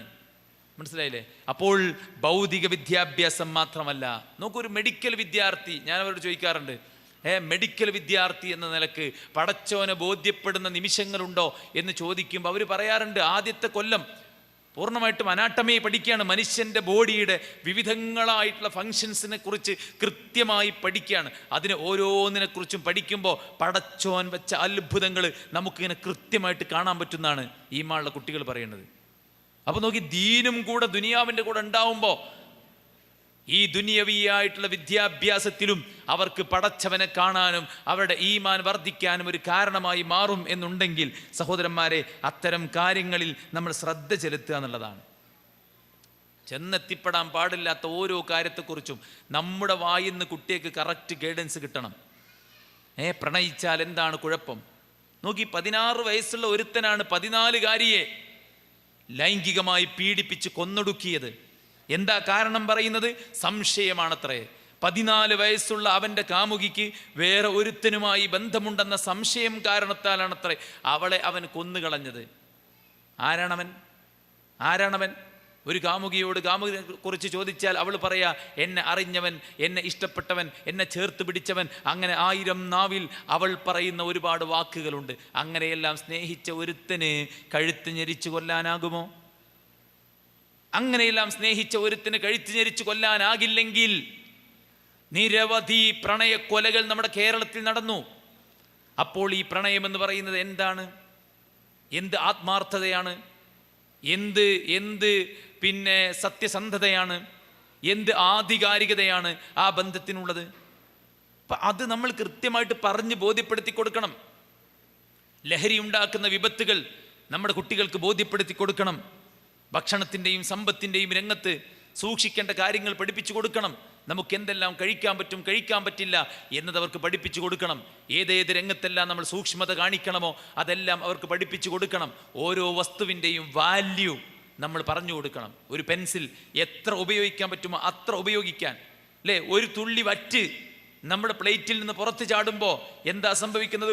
ഉത്തരേന്ത്യൻ സംസ്ഥാനത്തിലെ ഏതോ ഒരു കൃഷിയിടത്തിൽ നിന്ന് കർഷകൻ കൊയ്തെടുത്തപ്പോൾ ആ നെല്ല് വീണില്ല, അവിടെ കറ്റമതിച്ചപ്പോൾ വീണില്ല, അത് വാരി ചാക്കിലാക്കിയപ്പോൾ വീണില്ല, വണ്ടിയെ കയറ്റിയപ്പോൾ വീണില്ല, പിന്നീട് അത് പുഴുങ്ങിയിട്ട് ഉണങ്ങാനിട്ടപ്പോൾ വീണില്ല, അത് മില്ലിൽ വെച്ച് കുത്തിയെടുത്തപ്പോൾ വീണില്ല, വീണ്ടും ചാക്കിലാക്കി കിലോമീറ്ററുകൾ വലിയ ലോറിയിൽ കയറ്റി കേരളത്തിലെ വലിയൊരു ഗോഡൗണിൽ കൊണ്ടുവന്നിറക്കിയപ്പോൾ ആ അരിമണി വീണുപോയില്ല.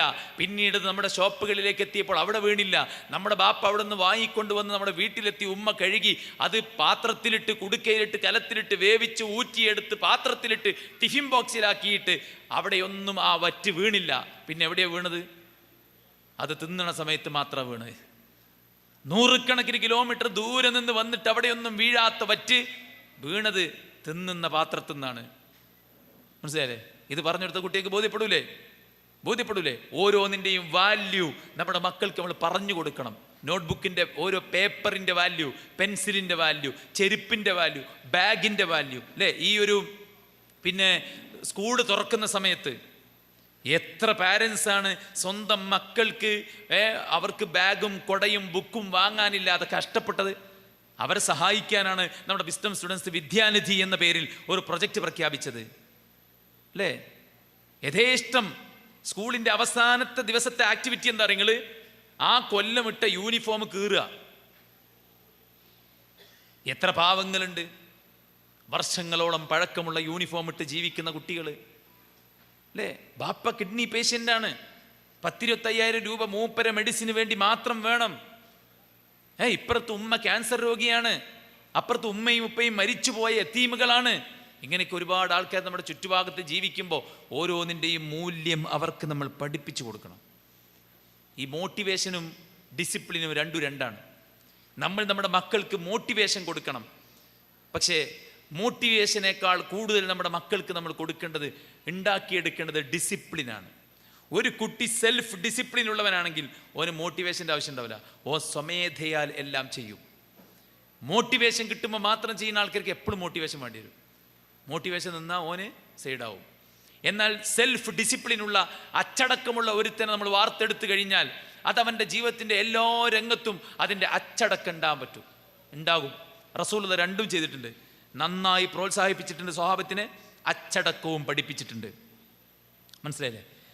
ഭക്ഷണത്തിന്റെ തീന്മേശയിൽ വെച്ചിട്ട് പലയിടത്തു നിന്നും വാരിത്തുന്ന ഉമർ ഇബ്നു അബീ സലമയെ റസൂലുള്ളാഹി തിരുത്തി, മോനെ ബിസ്മി ചൊല്ല്, വലത് കൈ കൊണ്ട് തിന്ന്, നിന്റെ മുന്നിന്ന് കഴിക്ക് എന്ന് പറഞ്ഞ ആ ഉമർ എന്ന ചെറിയ കുട്ടി വലുതായി യുവാവായി പ്രായമായി അദ്ദേഹം പറയാണ്, റസൂലുള്ളാഹി അന്നെന്നെ പഠിപ്പിച്ച ടേബിൾ മാനേഴ്സ് പിന്നെ ഞാൻ ഒരിക്കലും ഉപേക്ഷിച്ചിട്ടില്ല.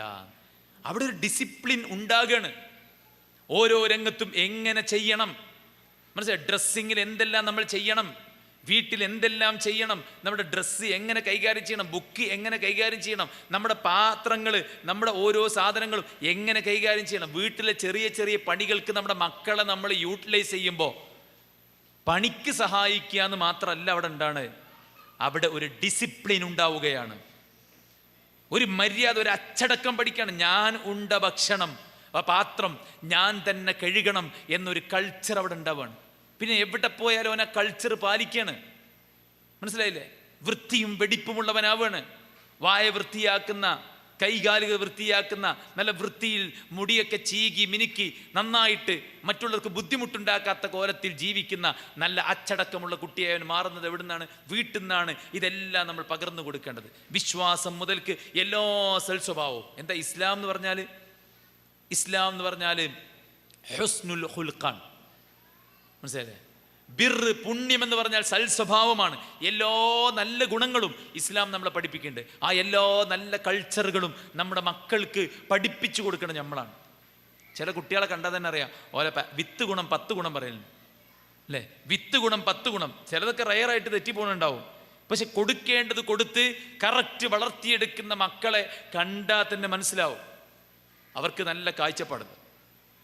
ഉമ്മിയും ബാപ്പിയും തർക്കിക്കാം, ഉമ്മിയും ബാപ്പി ശക്തമായ ശണ്ട കൂടാണ്, കലഹിക്കാണ്. എല്ലാം കഴിഞ്ഞപ്പോൾ കുട്ടി ചോദിച്ചു, 2ാം ക്ലാസ്സിൽ പഠിക്കുന്ന കുട്ടി ചോദിച്ചു, കഴിഞ്ഞു പറഞ്ഞു രണ്ടാളോടും. ഇപ്പം ആർക്കാ സന്തോഷമായത് ചോദിച്ചു. കാരണം അവൾ കേട്ടിട്ടുണ്ട് പീസ് റേഡിയോയിലെ പ്രസംഗം ഉമ്മ പ്ലേ ചെയ്ത് വെക്കുമ്പോൾ കുഞ്ഞു പ്രായത്തിൽ ആ കുട്ടി കേട്ടിട്ടുണ്ട് എന്ത്? പിശാചിന് ഏറ്റവും ഇഷ്ടം ഭാര്യയെയും ഭർത്താവിനെയും തമ്മിൽ പിണക്കുന്നതാണ് എന്ന ഹദീസ് ആ കുട്ടി കേട്ടിട്ടുണ്ട്. അതുകൊണ്ട് തന്നെ പക്വമായി വളരെ ചെറുപ്രായത്തിൽ തന്നെ ആ കുട്ടി പ്രതികരിക്കുകയാണ്. സ്കൂളിൽ ഭയങ്കര DJ പാർട്ടി നടക്കുക, 2ലോ 3ലോ പഠിക്കുന്ന ഒരു കുട്ടി മാറി നിൽക്കുകയാണ്. ഇത് കണ്ട അധ്യാപകൻ ആ കുട്ടിയോട് ചെന്ന് ചോദിക്കുക, മോനെ നീ എന്താണ് അതിൽ പങ്കെടുക്കാത്തത്? അപ്പോൾ ആ കുട്ടി പറഞ്ഞ വാക്കെന്താരോ, ഞമ്മക്കത് പറ്റൂലല്ലോ സാറേ, നമ്മക്കതൊന്നും അലോഡല്ലല്ലോ സാറേ. സുഹൃത്തുക്കളെ, ബോധമാണത്. മുതിർന്ന എന്തിനും പോന്ന ആൾക്കാർക്ക് പോലും പറയാൻ തൻ്റെ ഇടമില്ലാത്ത ഈമാൻ ചെറിയ കുട്ടികൾ പ്രഖ്യാപിക്കുന്നെങ്കിൽ അത് കൊടുത്തതിൻ്റെ മാറ്റം തന്നെയാണ്. കൊടുത്തതിൻ്റെ മാറ്റം. വള്ളവും വളവും കൊടുത്ത് വൃത്തിക്ക് ഒരു ചെടി ഉണ്ടാക്കുന്നതും അല്ലാതെ ഇങ്ങനെ വളർന്നു വരുന്ന രണ്ടും തന്നെയാണ്. അതുകൊണ്ട് കൊടുക്കേണ്ട കാര്യങ്ങൾ കൃത്യമായി നമ്മൾ കൊടുക്കുക. തർബിയത്ത് കൊടുക്കുന്ന മുറബികളാണ് നമ്മൾ. മുറബിയർമാർക്ക് ചെറുതിൽ നിന്ന് വലുതിലേക്ക് പഠിപ്പിച്ചു പോണ ആൾക്കാരാണ്. ചെറിയ ചെറിയ കൾച്ചറുകൾ. മനസ്സിലായി? ഒരാളെ കണ്ടാൽ എങ്ങനെ പുഞ്ചിരിക്കാനും സലാം പറയാനും നല്ല ചിലക്ക് സംസാരിക്കാനൊക്കെ പഠിപ്പിക്കുക. വല്ലതും ആരെങ്കിലുമൊക്കെ ചെയ്ത് കൊടുത്തു കഴിഞ്ഞാൽ ജസാക്കല്ലാ എന്ന് പറയിപ്പിക്കുക. ആരെ കണ്ടാലും അസ്സലാമു അലൈക്കും എന്ന് പറയിപ്പിക്കുക. അല്ലെ? ഏതൊരു സാധനം കണ്ടാലും എങ്ങനെ കൈകാര്യം ചെയ്യണമെന്ന് പഠിപ്പിക്കുക.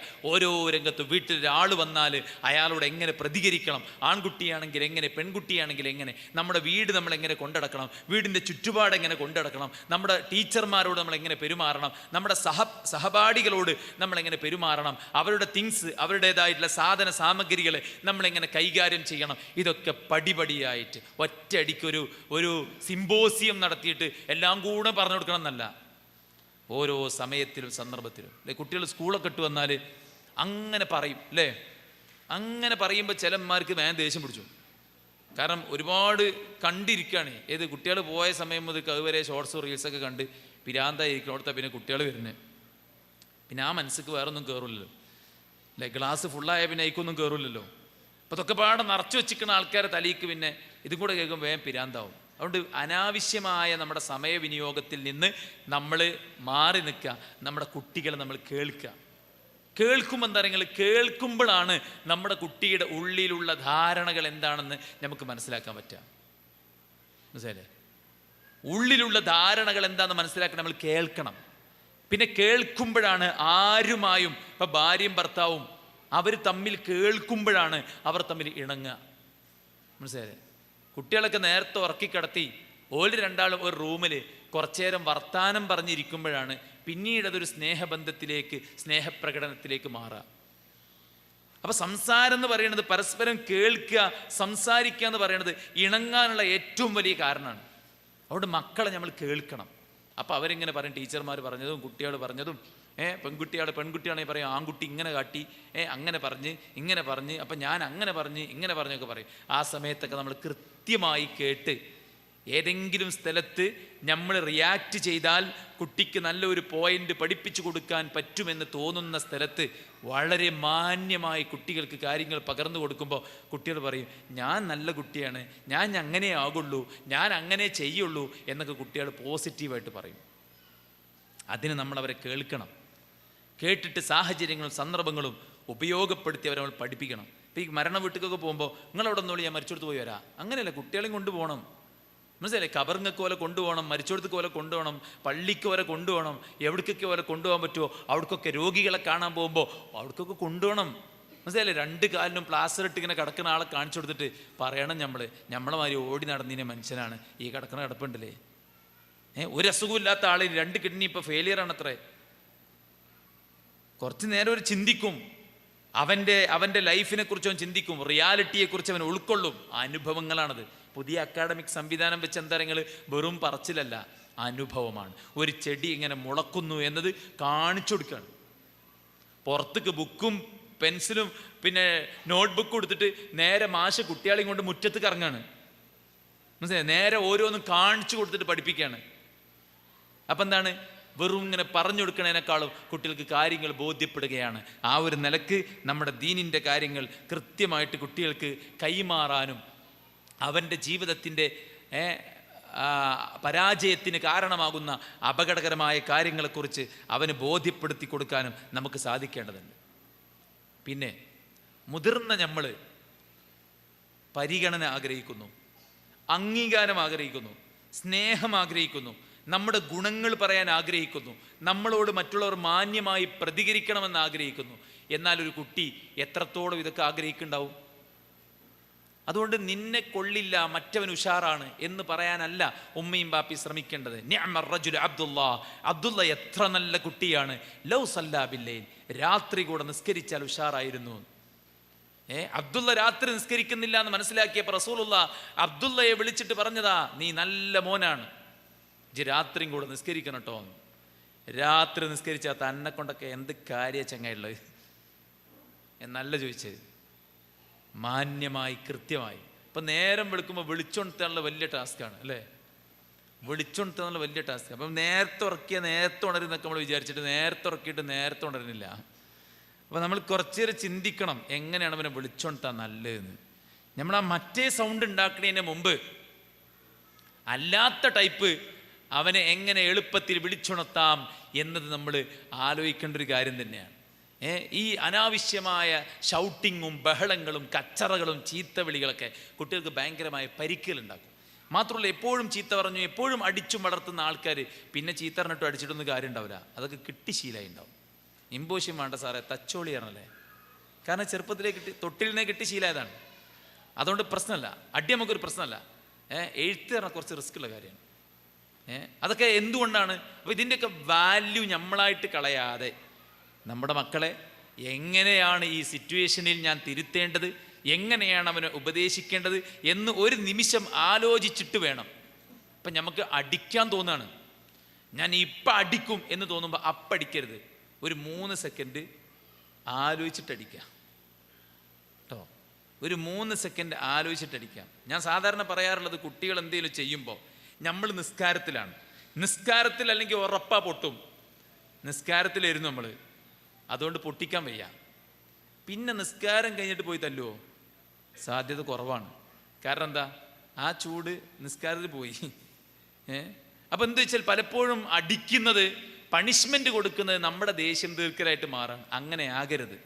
ഓരോ ചില കാര്യങ്ങൾ ഇപ്പോൾ ചെയ്തില്ലെങ്കിൽ ഇപ്പോൾ നമ്മൾ അതിൻ്റെ ഗൗരവം ബോധ്യപ്പെടുത്താൻ വേണ്ടി ചില നിലക്കൊക്കെ പണിഷ് ചെയ്യേണ്ടി വരും.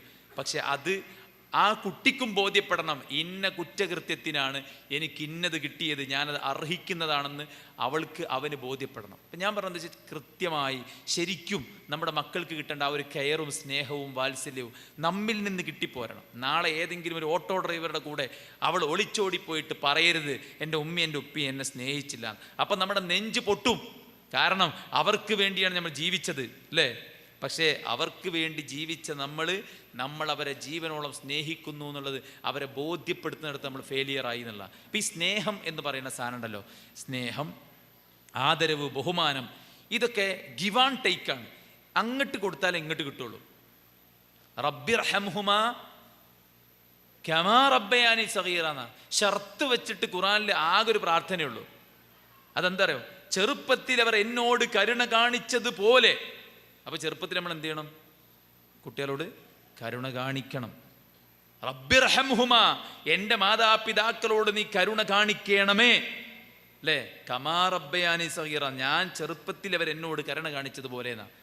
മനസ്സിലായില്ലേ? അപ്പോൾ ചെറുപ്പത്തിൽ നമ്മൾ അവർക്ക് കൊടുക്കേണ്ട സ്നേഹവും വാത്സല്യവും കരുണയും അതൊക്കെ കൊടുക്കുക. നമ്മളെ നല്ല ടൈമാണിപ്പോൾ. അതേപോലെ നമ്മളെ കുട്ടികളെ നല്ല ടൈമാണിപ്പോൾ. കുട്ടികൾക്ക് ഉപ്പ ഉമ്മ എന്നുള്ളത് ഏറ്റവും എൻജോയ് ചെയ്യേണ്ട പ്രായമാണിപ്പോൾ. അതേപോലെ ഉമ്മാക്കും ഉപ്പാക്കും കുട്ടികൾ എന്നത് എൻജോയ് ചെയ്യേണ്ട ടൈമാണിപ്പോൾ. അപ്പോൾ ഏതെങ്കിലും ചെങ്ങൈമാരൊക്കെ ഇപ്പോൾ കൂടിയാണ്ട് മുടിയൊക്കെ ചെത്തിക്കുറിപ്പിച്ച് പെരിയ വന്നാണ്ട് വലിയ റൗഡിസം കാണിക്കുമ്പോൾ നിങ്ങൾ മനസ്സിലാക്കേണ്ടെന്ന് നിങ്ങൾ ഒരു മകൻ എന്ന നിലക്ക് നിങ്ങളെ കൊണ്ട് കിട്ടണമെന്ന് ആഗ്രഹിക്കുന്ന സന്തോഷവും സംതൃപ്തിയും അതോടുകൂടെ ക്ലോസായി. പിന്നെ എന്ത് വില എനിക്കുള്ളത്? പിന്നെ എനിക്ക് ആ മുടിയും പാൻറ്റും കുപ്പായം തന്നെ ഉണ്ടാവുള്ളൂ, വേറെ ചുക്കും ഉണ്ടാവില്ല. മനസ്സിലായില്ലേ? അപ്പം എന്താ നിങ്ങൾ ഒരു ഉമ്മയ്ക്കും ഒരു ഉപ്പയ്ക്കും സ്വന്തം മകൻ മകൾ എന്ന് പറഞ്ഞാൽ ഭയങ്കര ഫീലാണ്. അത് നമ്മളായിട്ട് നഷ്ടപ്പെടുത്തരുത്. അതേപോലെ തന്നെയാണ് കുട്ടികൾക്ക് ഉമ്മ ഉപ്പ എന്ന് പറഞ്ഞാൽ ഭയങ്കര ഫീലാണ്. അത് കിട്ടണമെങ്കിൽ എന്ത് ചെയ്യണമെങ്കിൽ കൃത്യമായി അവർക്ക് വേണ്ട വാത്സല്യവും സ്നേഹവും കാരുണ്യവും നമ്മൾ പകർന്നു കൊടുക്കണം. അതോടൊപ്പം അവരുടെ ഗുണഗണങ്ങളെ നമ്മൾ എടുത്തു പറയണം. ഇല്ലായ്മയിലേക്കല്ല ശ്രദ്ധിക്കേണ്ടത്, ഉള്ളതിലേക്കാണ് ശ്രദ്ധിക്കേണ്ടത്. ഒരു 6ാം ക്ലാസ്സിലേറ്റ് പഠിക്കുന്ന ഒരു കുട്ടീനെ കൗൺസിലിംഗ് നടത്തണം പറഞ്ഞിട്ട് എൻ്റെ അടുത്ത് വന്നൊരു ഉമ്മ, 6ാം ക്ലാസ്സിലോ 4ാം ക്ലാസ്സിലേറ്റ്. അപ്പം ഞാൻ പറഞ്ഞു, മോള് അവിടെ ഇരിക്കട്ടെ, നമുക്ക് ഓളെ കാര്യത്തെക്കുറിച്ച് ഞമ്മക്കൊന്ന് ആദ്യം സംസാരിക്കാറുണ്ട്.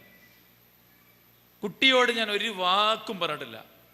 ഞാൻ കുട്ടിയോട് പറഞ്ഞത്, ഉമ്മക്ക് ചെറിയ ചെറിയ വിഷമങ്ങളൊക്കെ ഉണ്ട്, അതുകൊണ്ട് ഉമ്മനെ സഹായിക്കണം, ഉമ്മക്ക് വേണ്ടി പ്രാർത്ഥിക്കണം, ഉമ്മനെ നല്ലോണം സ്നേഹിക്കണം, ഉമ്മനെ പൊന്നു പോലെ നോക്കണം കേട്ടോ, എനിക്കറിയില്ല ഉമ്മാൻ്റെ കാര്യമൊക്കെ എന്നൊക്കെ പറഞ്ഞ് ഉമ്മാനെ ഉഷാറാക്കണം കേട്ടോ പറഞ്ഞാൽ അവളോട്ട് ബാക്കിയൊക്കെ ഉമ്മാനോടെ പറഞ്ഞു.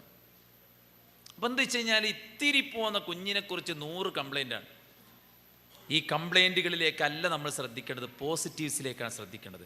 പോസിറ്റീവ്സിലേക്ക് നമ്മൾ ശ്രദ്ധിക്കുമ്പോൾ കുട്ടികളുടെ കഴിവ് വർദ്ധിക്കും. ചെയ്തൂല, വായിച്ചൂല, പറഞ്ഞാൽ കേൾക്കൂല, പറഞ്ഞാൽ അനുസരിക്കൂല, എന്നും അങ്ങനെ തന്നെയാണ്, എപ്പോഴും അങ്ങനെ തന്നെയാണ്, ഒരു ഉത്തരവാദിത്വമില്ല, എന്ത് തന്നാലും മറന്നു വെക്കും, എന്ത് സാധനം തന്നാലും നശിപ്പിച്ചിട്ട് തിരിച്ചു വരും. ഇങ്ങനെയൊക്കെ പറഞ്ഞു കഴിഞ്ഞാൽ പിന്നെ നിങ്ങൾ ഒരു സംഗതി കൊടുത്തിട്ട് കാര്യം ഉണ്ടാവില്ല. ഓൻ എല്ലാം നശിപ്പിച്ചിട്ടേ വരുള്ളൂ, എന്ത് പറഞ്ഞാലും അവന് മനസ്സിലാവില്ല.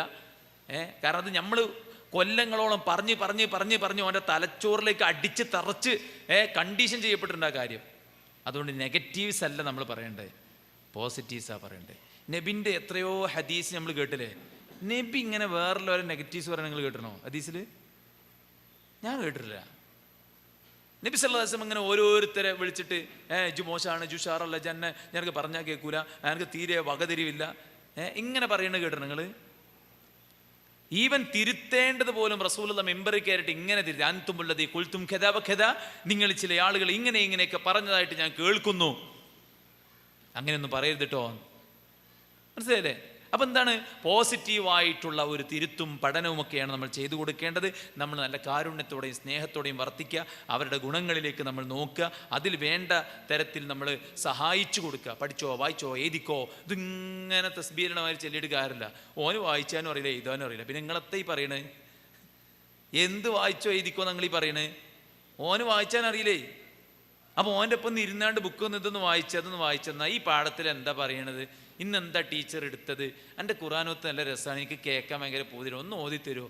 അങ്ങനെയൊക്കെ നമ്മൾ ഇതാക്കുമ്പോൾ ഞമ്മക്ക് പഠിപ്പിച്ചു തരാം. കുട്ടികൾ സ്കൂളിൽ പഠിച്ചത് ഞമ്മക്ക് കുട്ടികൾ പഠിപ്പിച്ചു തരിക എന്നുള്ള സിസ്റ്റം ആക്കി നോക്കി കുട്ടികൾ നമുക്ക് ഇങ്ങനെ പഠിപ്പിച്ചു തരും, ഒരു ടീച്ചർമാരാവും. അപ്പം എന്താണ്, അവർക്ക് ക്ലാസ്സിലൊക്കെ ശ്രദ്ധ കിട്ടും, അവർക്ക് ടീച്ചർ എടുത്തത് അവർക്ക് മനസ്സിലായിട്ടുണ്ടോ ഇല്ലേ എന്നുള്ളത് ഞമ്മക്ക് മനസ്സിലാവും. പിന്നെ വേറൊന്നും കൂടി മനസ്സിലാവും, ഞമ്മക്ക് ഓൻ്റെ അത്രയും വിവരമില്ല എന്നുള്ള കാര്യം മനസ്സിലാവും. ഏത് ഞമ്മക്ക് ഓൻ്റെ അത്രയും വിവരമില്ല, ഓളത്രയും വിവരമില്ല എന്നുള്ള കാര്യം കൂടെ മനസ്സിലാവും. അതുകൊണ്ട് നമ്മളെ കുട്ടികളൊക്കെ എന്താണ് പഠിക്കണത്, എന്താണ് വായിക്കണത്, ഓലെ കരിക്കുലത്തിൽ എന്താണുള്ളത്. ചില ആൾക്കാരൊക്കെ വന്നിട്ട് പറയും ഇവിടെ ഒന്നും പഠിപ്പിക്കണില്ല. അപ്പം നമ്മൾ ഫസ്റ്റ് ചോദിക്കൽ, നിങ്ങൾ കുട്ടീൻ്റെ ബുക്കൊന്ന് മറച്ചു നോക്കിയിടോന്നാ. മറച്ചു നോക്കിയിട്ടുണ്ടാവില്ല, മനസ്സിലല്ലേ? അപ്പം ഞമ്മക്ക് ആ ബുക്കൊക്കെ ഒന്ന് മറച്ചു വെക്കാൻ പറ്റണം. ഞമ്മക്കൊരു ചുക്കും അറിയില്ലായിട്ട്. അപ്പം നമ്മളെന്താ ചെയ്യേണ്ടറിയോ? ഇതെന്താണ്, ഇതെന്താണ്, ഇതെന്താണ് കുട്ടികളോട് ചോദിച്ചാൽ അപ്പം ഞമ്മക്കും പഠിയും, ഓൽക്ക് കിട്ടിയണോ എന്നല്ല ഞമ്മക്ക് മനസ്സിലാവും. പിന്നെ ടീച്ചറെ കാണുമ്പോൾ ഞമ്മക്ക് എന്താണ് പറയേണ്ടതെന്നും കിട്ടും. അല്ല അപ്പം എന്താ മീറ്റിങ്ങിനൊക്കെ പോകുന്നിട്ട് പിന്നെ പാരൻസ് ചോദിക്കും എൻ്റെ കുട്ടി എങ്ങനെയുണ്ട്, ഉസാറാണ്. അപ്പോൾ ഒരു അൽഹംദുലില്ലാ. പിന്നെ അടുത്ത മീറ്റിങ്ങിന് എൻ്റെ കുട്ടി എങ്ങനെയുണ്ട്, ഉസാറാണ്. ടീച്ചർക്ക് നിങ്ങളെ കുട്ടി ഏതാന്ന് കൂടി മനസ്സിലായിട്ടുണ്ടാവില്ല. ഒരു ക്ലാസ്സിൽ 7 കുട്ടികളാണ്. അങ്ങനത്തെ 14 ഡിവിഷനാ.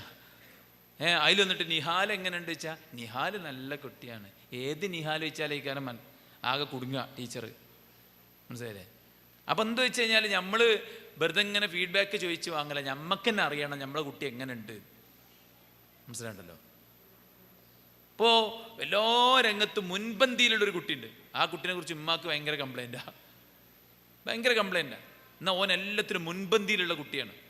അപ്പോൾ ആ ഒരു അവസ്ഥ നമുക്കുണ്ടാകരുത്. അപ്പോൾ കുട്ടികളുടെ കൂടെ ഇരിക്കാൻ, അവരുടെ വിദ്യാഭ്യാസത്തെക്കുറിച്ച് ഉറപ്പിക്കാൻ, അവർ വായിക്കാൻ അറിയോ, എഴുതാൻ അറിയോ, ഓൻ ഈ ചാപ്റ്റർ മനസ്സിലായിട്ടുണ്ടോ എന്നിത്യാദി കാര്യങ്ങളൊക്കെ നമ്മൾ പിന്നെ ഉറപ്പിക്കാൻ ശ്രമിക്കണം. ഇല്ലെങ്കിൽ നമ്മളിങ്ങനെ പറഞ്ഞുകൊണ്ടിരിക്കും. നമ്മളോട് മുമ്പ് എന്താ പറഞ്ഞിന്, എഴുതിക്കോ വായിച്ചോ, എഴുതിക്കോ വായിച്ചോ, ഓൻ കണ്ടില്ലേ പഠിച്ചിന്, ഓൻ കണ്ടില്ലേ റാങ്ക് വാങ്ങണം, ഇങ്ങനത്തെ നമ്മളോട് പറഞ്ഞിന്. എന്നിട്ട് നമുക്ക് എന്താ പണി? ആ വർത്താനം കൊണ്ട് ആരും പഠിച്ചിട്ടില്ല.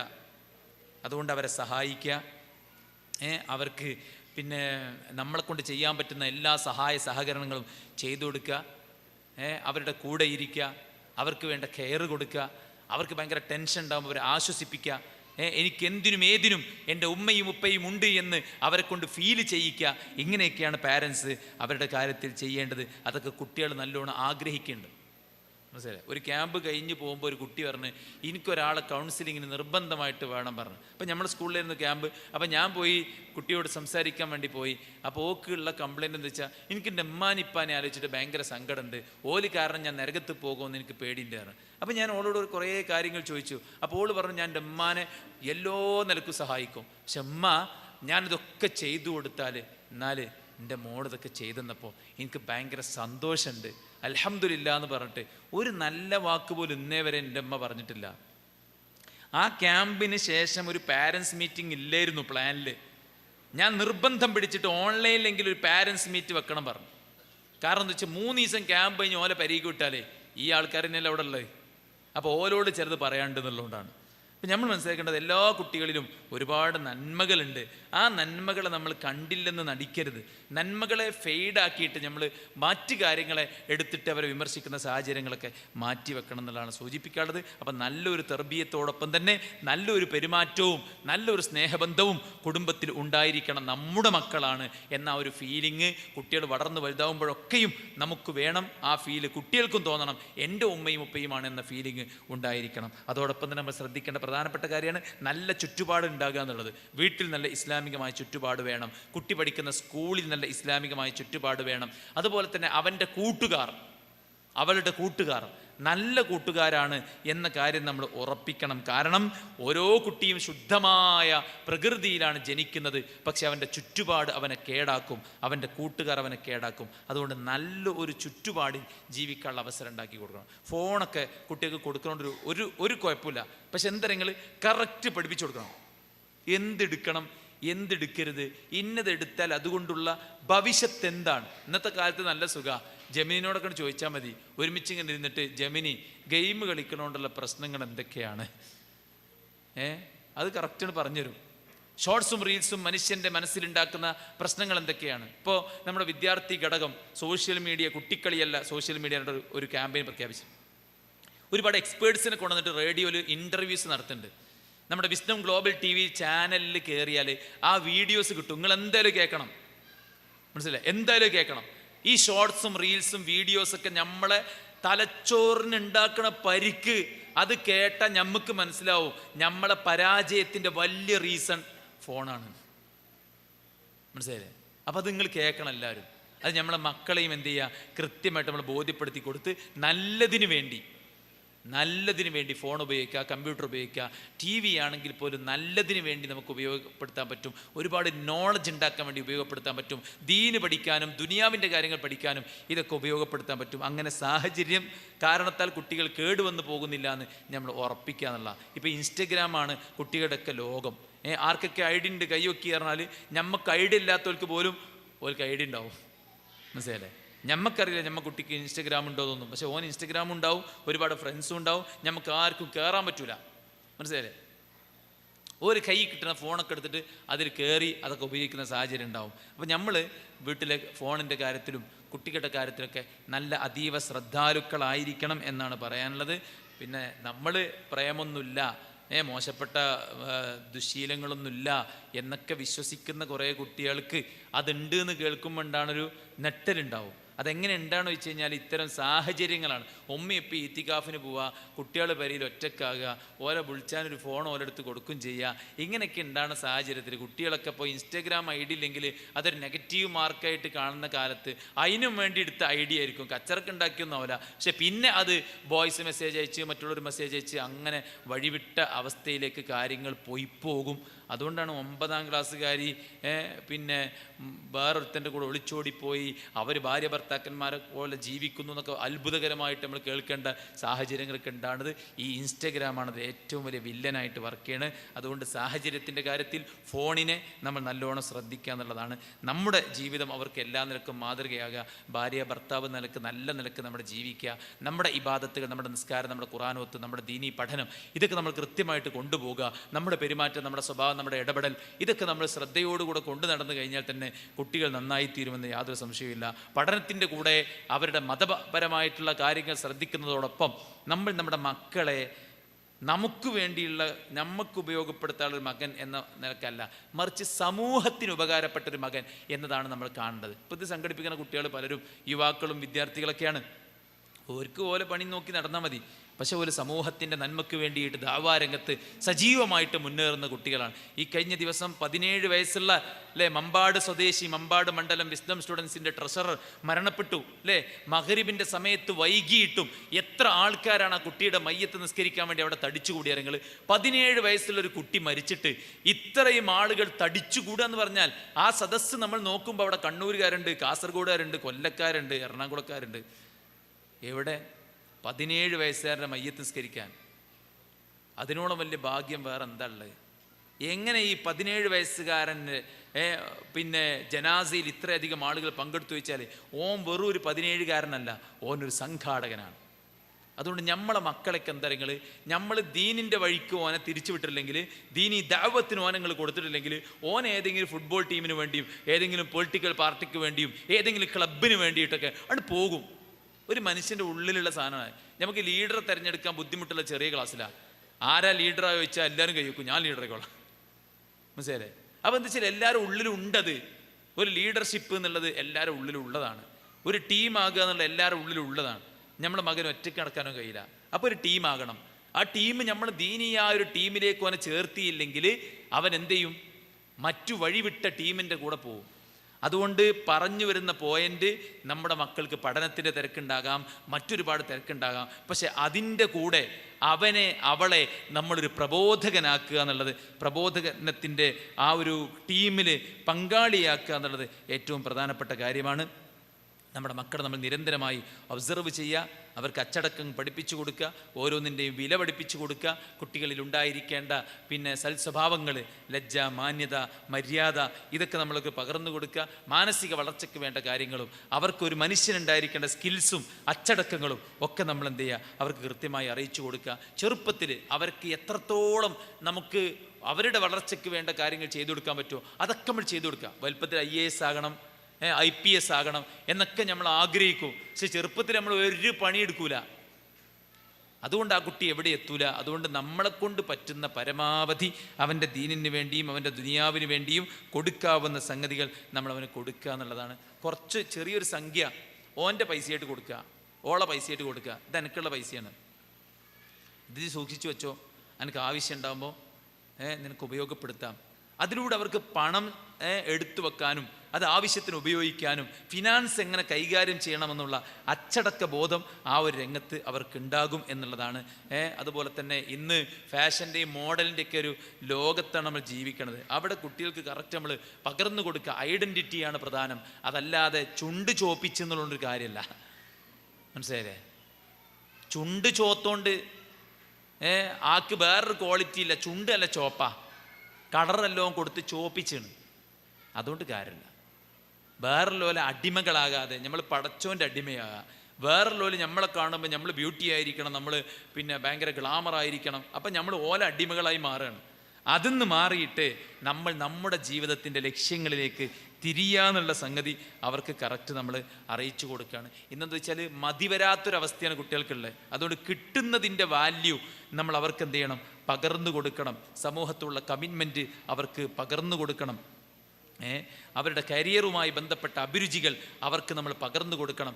രണ്ട് ലോകത്തും അവരുടെ വിജയത്തിന് വേണ്ട കാര്യങ്ങൾ നമ്മൾ കൈമാറണം. ഏറ്റവും നല്ല നിലക്ക് അവരെ വളർത്തിക്കൊണ്ടുപോകാൻ പറ്റിയ രീതിക്ക് ജീവിതത്തിൽ തോറ്റു പോകാതിരിക്കാനുള്ള എല്ലാ സംഗതിയും നമ്മൾ പഠിപ്പിച്ചു കൊടുക്കണം. ഇപ്പോൾ ഞാനിപ്പോൾ നമ്മളുടെ ഒരു സുഹൃത്ത് പിന്നെ എവിടെയാണിപ്പോൾ എന്താണ് ഓസ്ട്രേലിയയിൽ അവിടെ വർക്ക് ചെയ്യുന്നുണ്ട്. അപ്പോൾ അവിടെയൊക്കെ എന്താ ചെറിയ കുട്ടികൾ, വളരെ കുഞ്ഞു കുട്ടികളാകുമ്പോൾ തന്നെ നീന്തം പഠിപ്പിക്കും. നേരെ എടുത്തിട്ട് പൂളിൽ കൊണ്ടുപോയിടും, ചെറിയ കുഞ്ഞു കുട്ടികളെ. മനസ്സിലായില്ലേ? അപ്പോൾ ഒരു കുട്ടിക്ക് വളരാൻ ആവശ്യമായിട്ടുള്ള ഭൗതികമായ ചെറിയ ചെറിയ സ്കില്ലുകൾ കാര്യങ്ങളൊക്കെ നമ്മുടെ മക്കൾക്ക് പഠിപ്പിച്ചു കൊടുക്കുക എന്നുള്ളതൊക്കെ നമ്മുടെ ശ്രദ്ധ ഉണ്ടാകുക എന്നുള്ളതാണ്. അപ്പോൾ ഇങ്ങനെ നോക്കുമ്പോൾ നമുക്ക് വേറൊരു പണിയൊന്നുമില്ലേ എന്ന് നമ്മൾ ചിന്തിക്കാൻ മാത്രം നമ്മുടെ മക്കളുടെ കാര്യത്തിൽ നമുക്ക് ജോലിയുണ്ട്, നമുക്ക് തൊഴിലുണ്ട്. ആ കാര്യത്തിൽ നമ്മൾ നല്ലോണം ശ്രദ്ധിക്കുക, പടച്ചോണ്ട് പ്രാർത്ഥിക്കുക, നല്ലൊരു ഇസ്ലാമികമായ അന്തരീക്ഷം ഉണ്ടാക്കുക, നമ്മൾ പടച്ചോന് ഇഷ്ടപ്പെട്ട അടിമകളായിട്ട് മാറുക. അതേ നിലക്ക് തന്നെ നമ്മുടെ മക്കളെയും ആ ഒരു വഴിക്ക് വളർത്തിക്കൊണ്ടുവരാൻ വേണ്ടി നമ്മൾ പരിശ്രമിക്കുക. പടച്ച റബ്ബ് സുബ്ഹാനഹു വ തആല ഏറ്റവും നല്ല ദീനിയായി തന്നെ വളരുന്ന കുടുംബമാക്കി നമ്മുടെ കുടുംബത്തെയും നമ്മുടെ മക്കളെയും മാറ്റുമാറാവട്ടെ. നാം അവരിൽ ആഗ്രഹിക്കുന്ന എല്ലാ നന്മകളും പടച്ച റബ്ബ് അവരിലൂടെ ഉണ്ടാക്കുമാറാവട്ടെ. അവരിൽ നാം ഭയക്കുന്ന മുഴുവൻ കാര്യങ്ങളും അള്ളാഹു അവരെ തൊട്ടും നമ്മെ തൊട്ടുമൊക്കെ അകറ്റുമാറാവട്ടെ. അള്ളാഹു നമ്മിലെ രോഗികൾക്ക് ശിഫാവുൻ ആജിൽ സമ്മാനിക്കട്ടെ. നമ്മിൽ മരിച്ചു പിരിഞ്ഞവർക്ക് മഗ്ഫിറത്തും മർഹമത്തും നൽകുമാറാവട്ടെ. നമ്മിൽ ഒരുപാട് പ്രയാസങ്ങൾ അനുഭവിക്കുന്നവർക്ക് അള്ളാഹു ആശ്വാസം നൽകുമാറാവട്ടെ. ലോകത്തുടനീളം കഷ്ടപ്പെടുന്ന പീഡനങ്ങൾ അനുഭവിക്കുന്ന ആളുകൾക്ക് അള്ളാഹു ആശ്വാസവും സ്വാതന്ത്ര്യവും സമാധാനവും നൽകുമാറാവട്ടെ. മനുഷ്യരെ കൂട്ടക്കുരുതിക്ക് വിധേയരാക്കുന്ന വലിയ വലിയ രാഷ്ട്രങ്ങൾ അള്ളാഹു അവർക്ക് കനത്ത തിരിച്ചടി പ്രദാനം ചെയ്യട്ടെ. ഈ രാജ്യം അതനുഭവിക്കുന്ന സ്വാതന്ത്ര്യവും സമാധാനവും നിർഭയത്വവും ഇതിൻ്റെ ഭരണഘടനയും അള്ളാഹു കാക്കുമാറാവട്ടെ. രാജ്യത്തിൻ്റെ ജനാധിപത്യത്തെ സ്നേഹിക്കുന്ന അതിൻ്റെ കാവലാളുകളായ ആളുകൾക്ക് അള്ളാഹു ഈ രാജ്യത്തിൻ്റെ അധികാരം തിരിച്ചു നൽകുമാറാവട്ടെ. പടച്ച റബ്ബ് സുബ്ഹാനഹു വ തആല കുറച്ച് കാലമാണ് ദുനിയാവിൽ നമുക്ക് ആയുസ് തന്നത്. ആ ആയുസ്സിനെ പടച്ചവന് പ്രിയപ്പെട്ട രീതിക്ക് ഉപയോഗപ്പെടുത്തി മരിക്കുമ്പോൾ സ്വർഗ്ഗക്കാരനായി മരിക്കാൻ, കുടുംബത്തോടൊപ്പം ജന്നാത്തുൽ ഫിർദൗസിൽ ഒരുമിച്ച് കൂടാനുള്ള തൗഫീഖ് അള്ളാഹു നമുക്ക് എല്ലാവർക്കും നൽകി അനുഗ്രഹിക്കുമാറാവട്ടെ. അല്ലാഹുമ്മ റബ്ബനാ തഖബ്ബൽ മിന്നാ ഇന്നക അൻതസ് സമീഉൽ അലീം വതുബ് അലൈനാ ഇന്നക അൻതത് തവ്വാബുർ റഹീം. റബ്ബനാ ആതിനാ ഫിദ്ദുനിയ ഹസന വഫിൽ ആഖിറതി ഹസനതൻ വഖിനാ അദാബന്നാർ.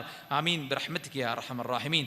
സുബ്ഹാനകല്ലാഹുമ്മ ബിഹംദിക അശ്ഹദു അൻ ലാ ഇലാഹ ഇല്ലാ അൻത അസ്തഗ്ഫിറുക വഅതൂബു ഇലൈക്. വസ്സലാമു അലൈക്കും വറഹ്മത്തുള്ളാഹി വബറകാതുഹു.